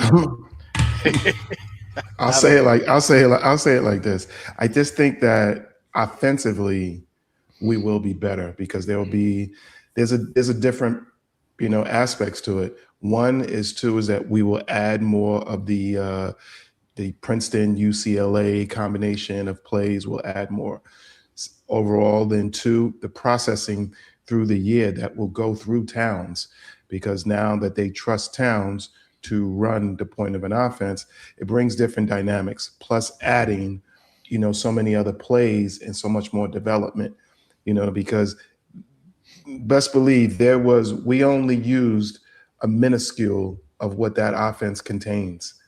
We used very what's name. There are so many other plays. There are so many other layers to that offense that will come more this year. So I think a lot of times, you know what I mean? Like a lot of more of those easy cuts to the baskets. There's things like there's things like that. There's points of where now all of a sudden much more Brunson's off the ball. Brunson's coming off that curl, or OG's coming off that curl, because now we have so much more confidence in OG to hit that outside shot. So I think that we'll see offensively that we will be a lot better in that sense. I think just the skill sets alone will be much better. The development will be much better.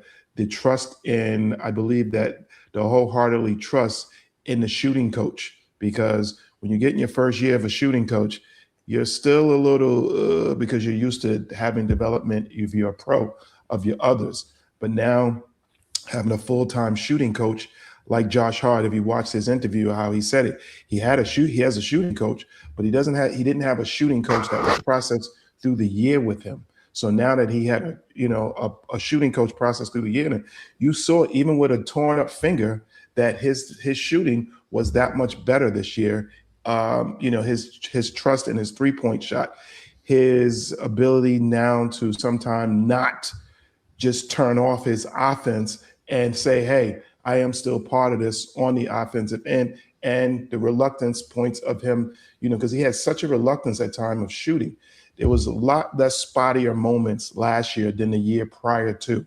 The year prior to is because, and the year before that is where that's why teams defended us like that, because they said, well, Josh really wasn't so solid on the what's names. But now when you start looking at the scouting report, you start going, wait a minute. There's a decent volume there, and the guy's shooting almost 40-something% from three.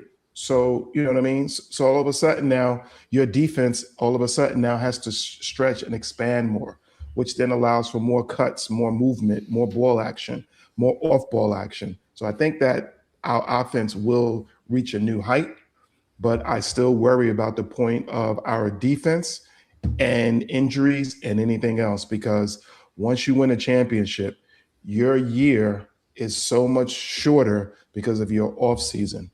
We're looking at it right now. Brunson will all of a sudden, the development of his game, and he's such a rhythm precision player, but now he just has surgery. So that's 2 months off for him as far as recovering and getting back to a point what's name is. So now all of a sudden that really is 4 months before he really truly is who he was. Plus there's just wear and tear in the body. So that's why my brain is so on the youth and development, because you got to have players in. I think that in the beginning point of the season, at least the first 25 to 30 games, that have a significant more playing time and more development. Don't rush these veterans back and because I believe it leads to injuries. The NBA is, how people say, oh, nobody plays defense, but the NBA is a marathon. It is not a sprint. And after a while, you playing on these back-to-back games or 4 games in a week or whatever it may be, it begins to wear to you. And when you don't have the same offseason, your habits, these guys are all habitual creatures. And when you all of a sudden that little bit of change, a little bit of things, you're not really that same guy in the beginning coming into the season. So I think hopefully this medical staff is really smart. And I think that what the Knicks did more than anything was, it wasn't so much the players. We all know that, right? The players are great players, but it was the system that they developed around it, the support system that came around it. I think that's what ultimately what got us there. Let's see how that now carries in the point of the movement, because they did make an effort to get out and get great shooting coaches. They did make an effort to get out and get a defensive coordinator, and now that defensive coordinator, he's not starting from scratch again. He's not starting from the bottom of where we were. What were we, 26 rated last year? The year before that, right? We were 26 on defense or something like that. Mm-hmm. So, there's things that are additive points like that. At that point, I'm optimistic about those points, that we will develop what's name is. But yet, we're still certain points of unbalancing points of the team. And I just think that maybe, we just need to shore up those areas. Shout out to A-Train says, Alan Hunt said on KFTV that Coach Brown has only touched the surface with that offense. But, guys, it's not – you got to remember, you got 29 other teams looking at what you're doing so they can counter it, right? The fact that they know we're going to run the system now, they're going to come up with ways to try to stop it. So it's not going to be as successful as we think it is, because other teams are going to develop defenses to go up against what we're doing with, with Cat and Brunson. You know what I'm saying? I mean, we started this in the playoffs, so it was kind of hard for a team to like scheme and figure out a way to stop it, because we didn't play like that all season. We literally started doing this at the end of the season. But now we already showed our hands. Don't you guys feel like other teams are gonna like be a little bit more ready and be able to counter what we do? But if what Alan says and what N5 says is true, and we're just scratching the surface, they're still going to be playing catch up, right? Because if we are adding in all of these wrinkles, he's not going to put them in all at once, probably either, right? He's probably going to save some of them probably till the postseason, right? So Bingo. When you're ahead of the curve, I think it's easier to stay ahead of the curve as opposed to then when they're trying to make an adjustment to you, and then once they've made that adjustment, you're already able to start adjusting to the adjustment. We're not just going to stay there. I mean, we shouldn't just stand there and do the exact same thing that we did last year and hope for the same results. We should use that as the baseline and then use those actions as the ones where we're able to get those cuts or those 3-point shots or whatever it is that they're trying to do with the offense. With the pace and space and the sprays and all of those sorts of things that are, integral to Mike Brown basketball. Geoff, if that's the case, I'm really excited to see all the different things they could do. As a fan, I can't wait to see like all the different schemes and all the different they do with Cat, where everything going through Cat, like as the not point forward, but as the guy in the center of the offense every time. And I realize even in the playoff, they switched it up too. Like, sometimes they didn't go through him. Sometimes it was just the Brunson show. So when it's needed, that's what he did. Game 5, he went 1-4 flat and just let Brunson cook everybody and their dog. I mean, correct me if I'm wrong. M5 knows better his schemes better than I do, but that's what it looked like to me. He said 1-4 and said, "Go to work, young man," and he just, he got his frying pan out and cooked him some eggs. Facts. Yeah. Drop 45. Drop 40. But there's a lot of layers to this thing, though. This is part of the, people get it twisted because once they hear that word triangle, they go, ugh. But this is part of that his offense as well. It's a form of it. It's, that's which is really known as the Princeton offense. Yeah. But there's quite a few, there's 4 quadrants principles that he uses in this offense. So I don't want to get boring because X and O's are very boring, but there is a lot of more development that we will see in this in this offense. Shout out to Wiz. He says, I think we improved by the fact that our young players were played last year and are getting better. And the coaching staff solidifies its game plans. We were also a lot better than the other teams. That's an understatement. We won the championship, so yeah, we're definitely better than the other teams. But I don't know. Like, I feel like there's a couple of players that Mike Brown trusted more, obviously, and played more. I still really want to see Pacome Dadi because, and somebody, I'm sorry, I didn't highlight it. Somebody mentioned in the chat that every time you turn around, you hear the front office, they think very highly of Pacome Dadi, but he doesn't get the playing time that Mo Diawara or Tyler Kolek is getting, but they keep saying the front office is very high on him. So I would like to see him get more minutes to see what it is that they see, if indeed they are very high on him. It's the shooting metrics. The same as they saw with Deuce. That's why everybody said it was only a matter of time with Deuce when that shot would come alive and actually come to what's name. Because during practice, during G League games, it was the shooting metrics. So hopefully, it comes to the floor, but that is yet to be seen in some ways. You know what I mean? We've seen the kid come in and get hot at the end of trash time, you know what I mean? Hit 4 or 5, but he just has that. He's 6'9", and for 6'9" he has really good ball skills for that height. He has a good bounce to him. He's solid defense. And that's just pointed out, you know what I mean? He has a solid stroke. That's, you know what I mean, pause, but you know what I mean, it is what it is. But he just has a really solid stroke. And sometimes, as watching basketball, you could see it. And it's hard to describe exactly what it is, but that kid has a solid stroke. And if he gets going and at that height on a wing point, he's got a good that's size. a hell of an additive. Yeah. And he's coming into his grown man body too. If you go back and look at him from when we first got him, and then you see him now, you can see it. You can see the development in his shoulders. You see the development. He's coming into this, but he's still so young. He's still that young. Yeah. And speaking of grown men bodies, shout out to Sadu Berry. Says Diawara can play big with Drummond. I don't think so. I think he needs to. That grown man body, I don't think he's there yet, Mo Diawara. Like, I mean, yeah, he can play the 4. He is like a Pascal Siakam built, but he's just not there yet. Like, he's just not as steady and sturdy, like both words, like Pascal Siakam is. I don't think, but that's probably what you're gonna get out of him. He's just not. I don't think he's there yet. What do you guys think? Like he could play. I don't know. He could play big, he's but a 4 yet. I would agree. Yeah, he's more like a 3. Much a 3. Yeah, we're gonna use him as a 4 though, but he's definitely more like a 3. You know what I mean? Because we just don't have a 4 technically, really. Besides, OG started his career at the 3, and he's become a really solid 4 behind Pascal Siakam.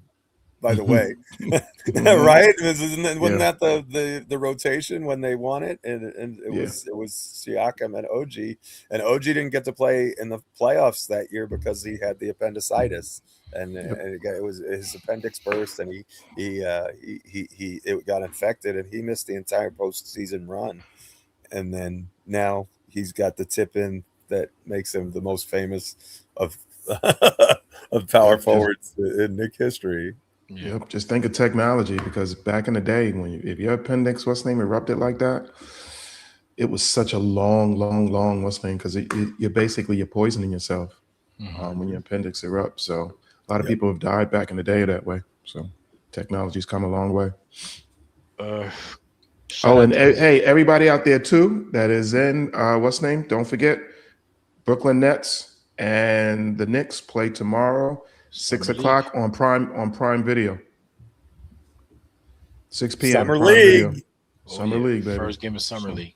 Time for Cool Mo D and company. Are we bringing back Sohan? Coach think we should bring back Sohan, but is that the case? Is that what do we? I mean, we have one roster spot left. Is you going to use it on Sohan? I wouldn't. Not when we have a glaring need. I think you got to go into the season with 3 centers, don't you? I think just to have Towns and Drummond, I think you got to at least. Now they can make other moves to kind of, free that up. But if you're gonna, as I said, roster balancing things. But if they don't, then I really think you need to have at least someone who's, and I guess Sohan could be a small ball 5. In a pinch. I was going to say they have played Sohan at the 5. I'm not really a big fan of that, but I mean, we've also played OG at the 5. So, I mean, I think I would go with OG at the 5 before I go with Sohan at the 5. That's just me, though. Yeah, I'm not real big on Sohan. The thing that Sohan is just so limited offensively that I think it makes it difficult for him to be a viable pro right now. If he can work with the shooting coaches like N5 said and get his shooting 3-point shooting to, I'm not saying that he's got to be Steph Curry, but if you can at least get up to like 33% where you're not a good shooter, but you keep the defense honest. They can't just leave you out there wide open. Right now, they just collapse off of him and just dare him to do whatever. Like that's exactly what they did to him in San Antonio too, by the way. So he's got to learn to shoot better if he wants to stick around. Despite him being what I consider to be a really solid defensive player, I think he can really guard on that end, which is useful. But I just think it's hard for him to find a role and find minutes. I mean, I think Jordan Clarkson coming back, one of the reasons he is coming back is because he is a vet who understands that he might be riding the pine for a couple of months, without seeing the light of day. And he's willing to do that, right? I think we talked about, N5 made a good point about comparing him and Russell Westbrook and how he kind of likes Westbrook's overall game, and for what we need a little bit more than Clarkson. And neither one of them is a really good outside shooter, although I think Clarkson's a little better than Russ. I would have to check that, but Russ pretty much does everything else better, right? And so but he would have required a bigger role. And when you've just re-signed Landry Shamet and you still have Deuce McBride, and then we're talking about trying to find minutes for young people, where does that leave a guy like that? And then that's an interesting question. And so, I think it lends to some of the stuff that we've been talking about here. But I think N5 made it. I mean, he didn't make it here, and I don't want to put words in his mouth, but I thought it was a very good observation from him. Yeah, I just think that he would bring, Westbrook, let's not forget Westbrook still was a top guy point as far as assists, rebounds, and he puts pressure, just on defenses. So, he's just imagine him and the speed of Josh Hart ripping up the floor, putting pressure on people. And there's not a moment that you would have to ever really say, where we had guys out on the floor where they were a little bit timid as far as going, to take the shot, go to the basket. You'll never find that from Westbrook. Never, ever. That's one thing that you'll never, ever, his confidence in himself will always be way, way above, even what his game is of today. That could be a problem. That could be a problem. But, But he still, but it was off a good volume of minutes. I believe he was like 28, 30 minutes or whatever it is. But Westbrook still averaged like 16 and a half, 17 points a game and like almost 6 or 7 assists or something like that a game. Coming off the bench. Sounds crazy, but even at his older age, he's still putting pressure on people. Is the Diabate no longer an option? Shout out to A-Train for asking a very good question, since we're talking about backup centers at some point. That would be that's just too good to be true. Like, for him to be available at the price point that we want, I think he's just too good. I don't think he's the guy who would shake loose in Charlotte, though. I think aren't they the team with Kalkbrenner? I think that he would be the guy if they were going to sacrifice anybody. I think they're really high on Diabate. I don't think I don't think they planning on moving him anywhere. Another interesting place to look at is Dallas has 5 centers right now on their roster. Probably not going to keep all of them, so maybe one of those guys shakes loose and you can pick him up. But we're not the only team in the market for reserve centers either. It's a position of premium across the league. And you saw the Lakers sign Kevon Looney the other day, and so it gets thinner and thinner. And I think you may see Valančiūnas go back to Europe because you may be able to make more money there. So there's that possibility as well. I'm not sure what's going to happen. We may not fill that last spot till closer to training camp. It may be a while before, we may just kind of hold on to it and see, well, what do we see that's going to come up that we like, because we don't have to get in a hurry unless just the guy that fits right in drops in your lap or whatever. But I don't necessarily see that happening. So they're not going to be rushed. It's July. It's almost July 10th, I guess. So, we're getting the first week of summer league. So, and again, LeBron James and DeMar DeRozan are kind of holding up other transactions as well. And I think once we find out where those guys go, I think that more of these minor deals will probably fall into place more rapidly, I would guess. I think the whole league is just kind of holding and waiting to see how that flushes out before they continue on about their business. Facts. The league is definitely holding their breath. But those guys can tilt. You know what I mean? Wherever they go, they will tilt a point of position probably. So we'll see. Man, shout out to the chat, man, and don't forget to hit the like button. I can't check for the likes because if I open another tab in my browser, I freeze. That's what happened to me last time. So I'm like operating on a single tab right now. Oh, that's right. When I came in, because it was just dark on your Yeah, phone. that's why. Yeah, I had to. I don't know what's going on with the. So yeah. So what else? Anything else? Okay. What do you got here? A Train. If we get another gem from Dallas, Geoff, who are those 5 centers though they have in Dallas? Well, I think Lively is one. Gafford is another. They just traded for Santi Aldama. They drafted Morez Johnson Jr. and they also have Moussa Cisse. Now Cisse is a restricted free agent, so it does not like he'd be a guy we can just sign for the vet minimum, because you do that, Dallas probably matches. But again, if there's trades, there's other things that can happen. So I wouldn't rule out maybe and if they decide to part ways with Gafford, maybe they buy him out. I don't know what his contract situation is. I don't follow the Mavs. I just know they have 5 guys at center. Not a lot of teams have 5 centers. So, maybe that's a place where a deal could shake out and happen. And, maybe, I don't know. And then maybe those aren't even guys that you would want. That's the other thing about that too. But I kind of think Drummond's going to be the primary backup, and whoever we get is going to be more of an Ariel Hukporty type. I know some people don't like Drummond and they don't want that to be the case. That's just what I envision.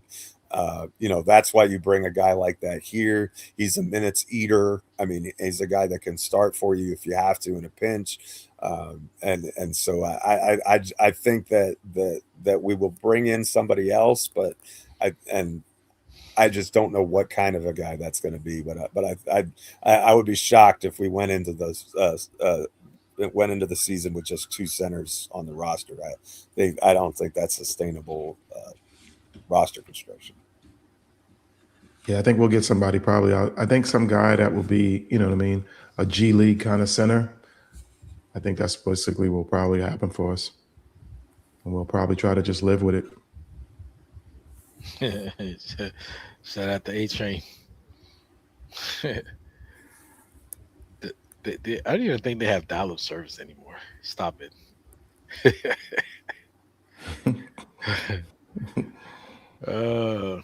And I saw something here. And Queen said 23 likes, man. That bet not.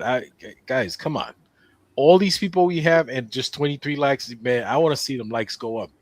Queen, did you refresh? It cannot possibly only be 23 likes.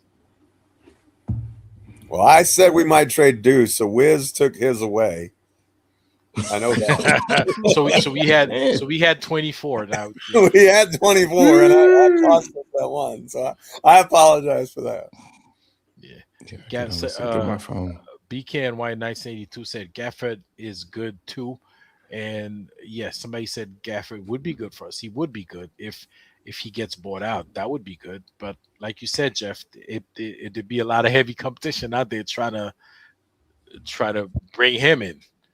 Of course, the advantage we have is that we're the defending champion, so we might be a little bit more interesting for people to come play with us. But well, if you're talking a buyout, then they're getting their money on their contract anyway. It doesn't really matter. Like that's the thing that makes DeMar so intriguing.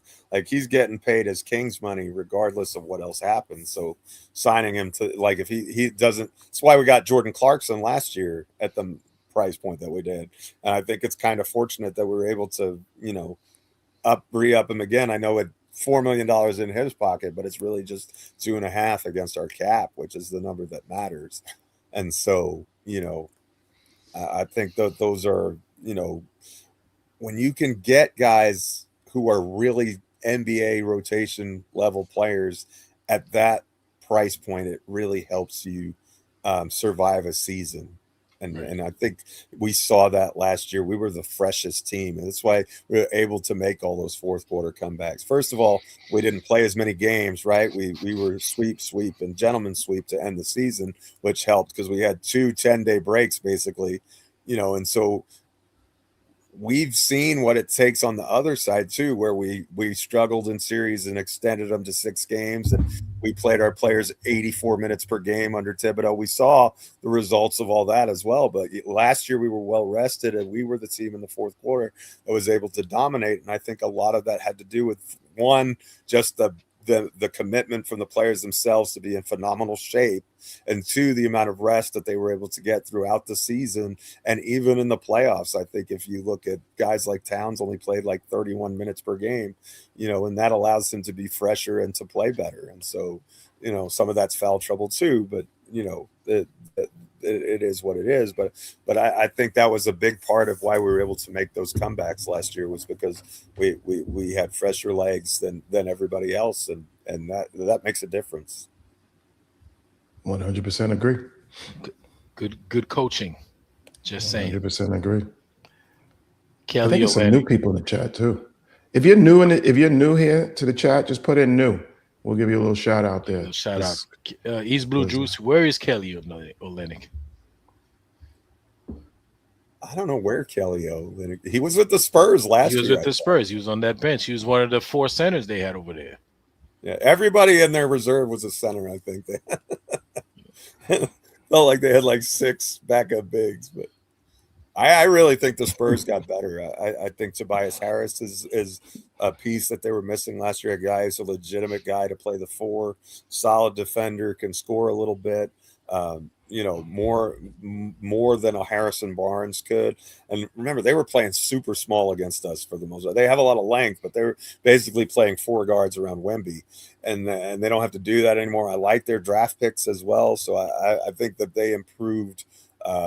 They improved themselves quite a bit also, and Wemby's going to continue to get better, obviously too. So, and Derek, and not Derek, but Dylan Harper is something else, man, and Steph Castle is too. I really like their young players a lot, and they'll learn a lot from the way that the whipping that we gave them this year, I think. I see chopping it up with Chosen. Is that Jay? Says shout out to the flying. But I really think everyone's sleeping on the fact that we have Deuce, Clarkson, Shamet, and Diawara to cover a lot of minutes for us, and all those guys have had or have the potential that could potentially be 6 men of the year. I don't know about 6 men of the year, but they could definitely eat up some minutes. At least based on last season's play, I don't see any of those guys being in contention for 6 men of the year. The good ball player. Even if they were, I don't think they would get voted for it. Yeah, no. Then their scoring averages would have to really increase. And they would have to get a lot more minutes, which I don't know. Let's see how Mike Brown does in the regular season, but I don't see, if it's all based on last season, those guys, I don't even think they're not even going to get enough minutes to do that. Well, Deuce gets enough minutes. At one point, he was averaging closer to 25, but his scoring average would have to increase. You'd have to at least be up somewhere between 18 to 20 points. Oh, he's not going to get that high. Yeah, that part right there. Yeah, that's. And with Landry around, I don't even know if he's going to, get enough playing time to do that. Shamet, Coach Brown really likes Shamet. Loves him. Loves him. Obsession. Loves him. In the same way that Coach Tibbs really loved Duke. So I think that there's a hierarchy there, so to speak. And so, I mean, we'll see, and he can certainly play both of them. Deuce is still plus minuses with him on the floor as a unit are always very high. I kind of felt like his injuries hurt him. He wasn't a very good 3-point shooter, except for like 2 games in the playoffs this year, which was a little bit disappointing. So I don't really see. I don't think anybody on our team is going to get enough touches to be 6th man of the year. I think a lot of that is the Lou Williams award, like how many points you score off the bench. Think about guys like Crawford. Clarkson won it once upon a time, but again, when he was doing that, he was an 18 points per game guy off the bench, and he's still capable of doing that, but he won't be asked to do that in New York at all. So, I don't see us being in, and even the way those awards work, we typically get shunned for that kind of thing. I mean, look at OG Anunoby couldn't even make first team All NBA defense, which is a complete sham and a mockery. Like if you can't see what a impact defensive player that OG is, and you don't think he's first team worthy, I don't really want to hear your basketball opinions. Like I just think he's in my opinion, and I'm biased, I admit, but I just think he's that good. And to have him to have the season that he had and be second team, like we're not going to be the awards capital. I mean that's just not what we are. That's not how we're viewed in the media. And we got the only award that matters, though. That Larry O'Brien. Yep. Double banners going up. D Grant says, I still think OKC is the team to beat. Man. Well, if they're healthy, yeah, I think that was their biggest problem last year was Mitchell and the good Jalen Williams both, had injury problems. And they didn't really have any offensive creators besides those guys behind Shea, obviously, who's incredible. But, OKC made 3 cost-cutting moves themselves. I know they did. They brought back Hartenstein, but they lost some of their depth on the bench too. So it'll be interesting. Like they're battling second apron issues the same as we are, and now they had more first-round picks, and those guys usually take some time to develop too. So and they seem to have a mental thing against the Spurs. Like San Antonio just. Like we have the Spurs number, Spurs seem to have their number. So if the road goes through, San Antonio, OKC may have trouble even if they are the better team. Yeah, that's true. I agree. Are they really the better team? Because San Antonio's getting better, have gotten better. So I don't even know. Like I'd have to let it play out this season. To see and Wemby takes the Chet matchup so personally. Like, that's like, you know what I mean? He turns into like the Michael Jordan levels of competitive when he sees Chet home. He doesn't want Chet to get a bucket on him. He cheers when Chet misses a free throw. Like those two haven't liked each other since their under 17 days. So as long as Chet's there, I think that it's going to be Wemby's going to want to continue to be the daddy in that relationship for as long as he can. Let's just. And Dylan Harper is a problem coming. Yeah. He is a problem coming. And he's coming off. He was coming off the bench too. Rookie. Yeah. Dylan is a problem. He's coming. He's strong.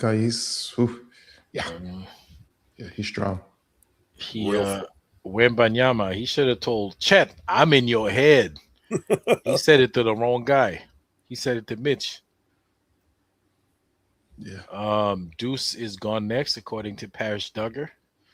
Maybe that's possible. It makes a lot of sense because he's contract extension eligible, and I don't think the Knicks want to pay him. I don't think the Knicks want to extend him on a big number.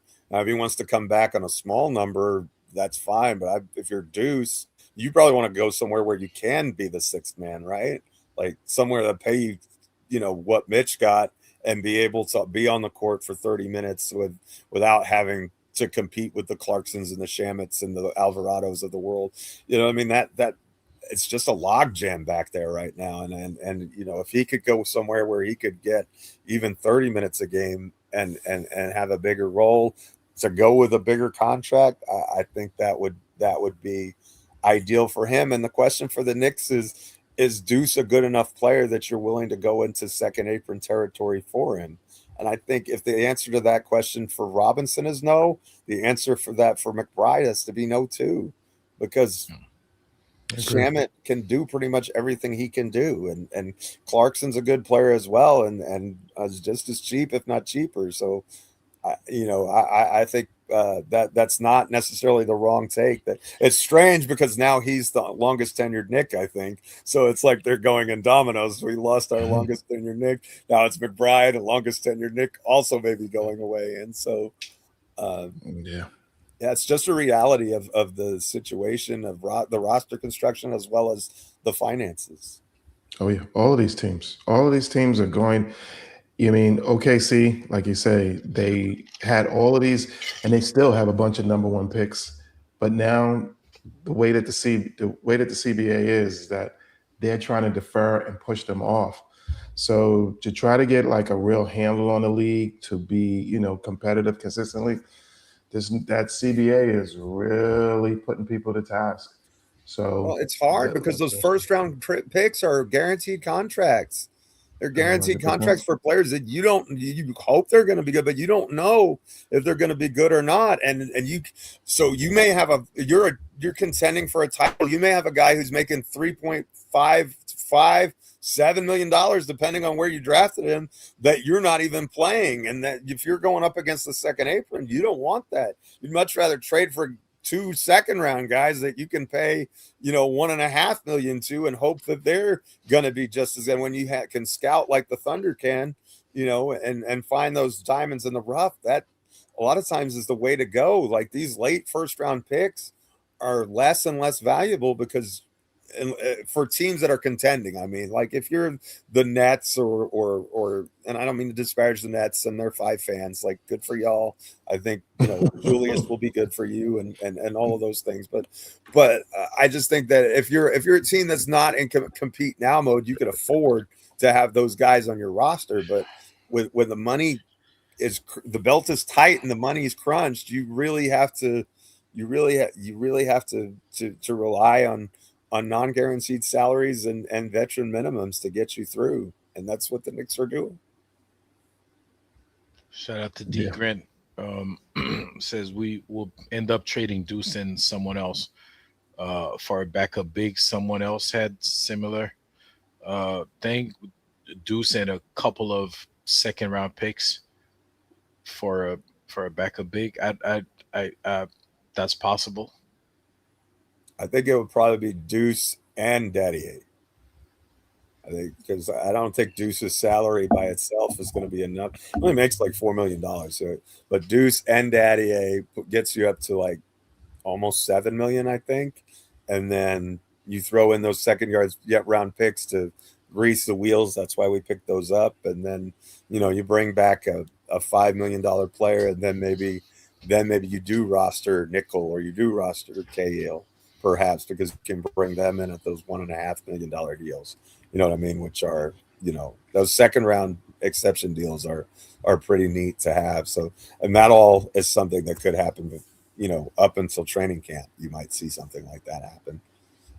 I could definitely see that because I just don't see the Knicks being in the business of extending Deuce unless it's a really small favorable contract, and I don't see any reason for McBride to accept to do that. Yeah, true. All right. Anything else? A couple real quick. Guys, hit the like button. I don't know where we at now, but Greg says be a bunch of freeloaders be up in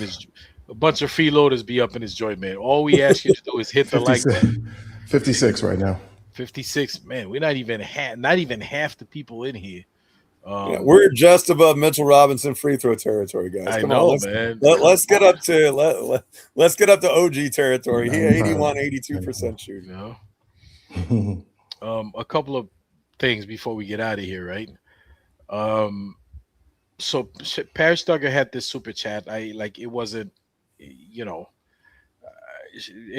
and thank you for the super chat. Parrish Duggar says, want to hear y'all's theory on why we actually won. I think that's probably a different show for another day. What do you guys think? Yeah, it's real simple. It's just real simple for me. I'll answer it. We were a better team. Yeah, but I think he wants to go in detail. And all the people talk about all the great pure point guards in the East. I had a lot of those highlighted, but I didn't end up reading every one of them. I don't know. Like, I don't know why Jalen Brunson doesn't make it in the top point guards in the East. They throwing all these names out there. Somebody said Anthony Black, or is a point guard. Like, he's one of the best point guards in the East. I'm like, well, what about Jalen Brunson? What about our guy? Of course, they're talking about pure point guard because, listen, I have no problem with Jalen Brunson not passing the ball when he needs to score. Like game 5, I didn't want him to pass the ball because he scored 45. He scored half the points. Nobody else was hitting. If he kept on trying to get assists, we'd have lost that game. So you need a point guard who could read the game and react to it, on a night-to-night basis. Right now, Jalen Brunson is the number 1 point guard.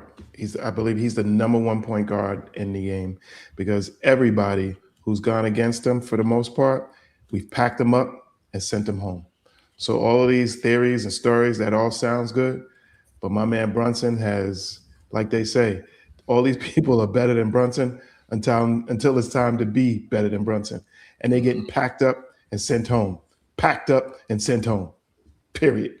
So that's how I feel about it. But I think what N5 said is right. And it's the short answer is they were team.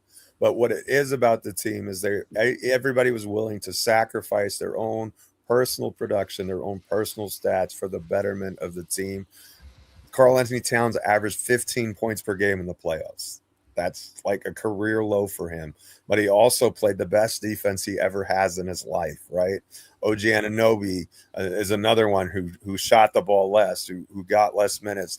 Mikal Bridges, he was willing to sacrifice his game and his scoring for the betterment of the team. And I think that once you saw and it might have been that confrontation that they had, I think it was in the playoffs in the Atlanta series and it might have been before that, but when Jalen and Rick were kind of going at it on the sideline, like yelling at each other, it's almost like he said, play for your teammates, play ball the right way. And when he plays the right way and that you could just, Jordan Clarkson sitting for 2.5 months and then coming up big. Jose Alvarado, similar. None of the bench guys complaining about their role. Even Mitchell Robinson, when he only got, 9 minutes a game or whatever it was in the playoffs, you didn't ever hear him complaining. So everybody was all about the end goal and winning the championship rather than their own personal individual stats. And I think that is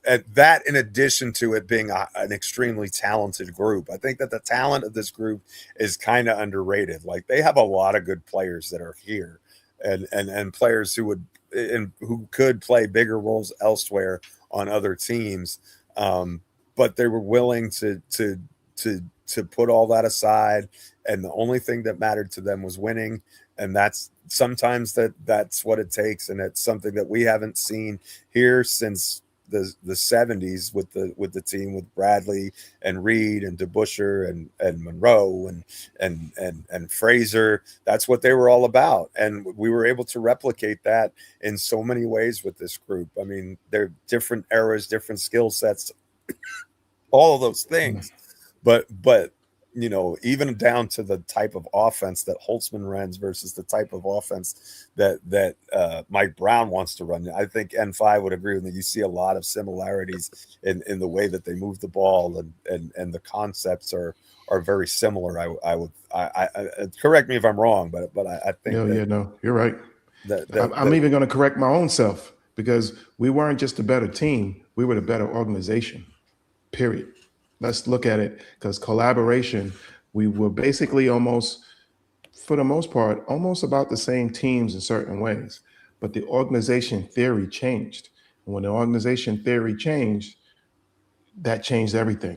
The collaboration with everything, the collaboration with the coaches, the collaboration as far as management skills in which we brought in, how we brought in Brock Otweiler, how we brought in, all of these coaches, all these points of staff.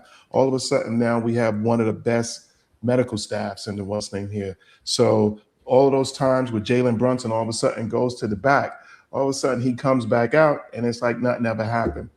That all doesn't work if you don't have a solid organization that brings all that cohesiveness together.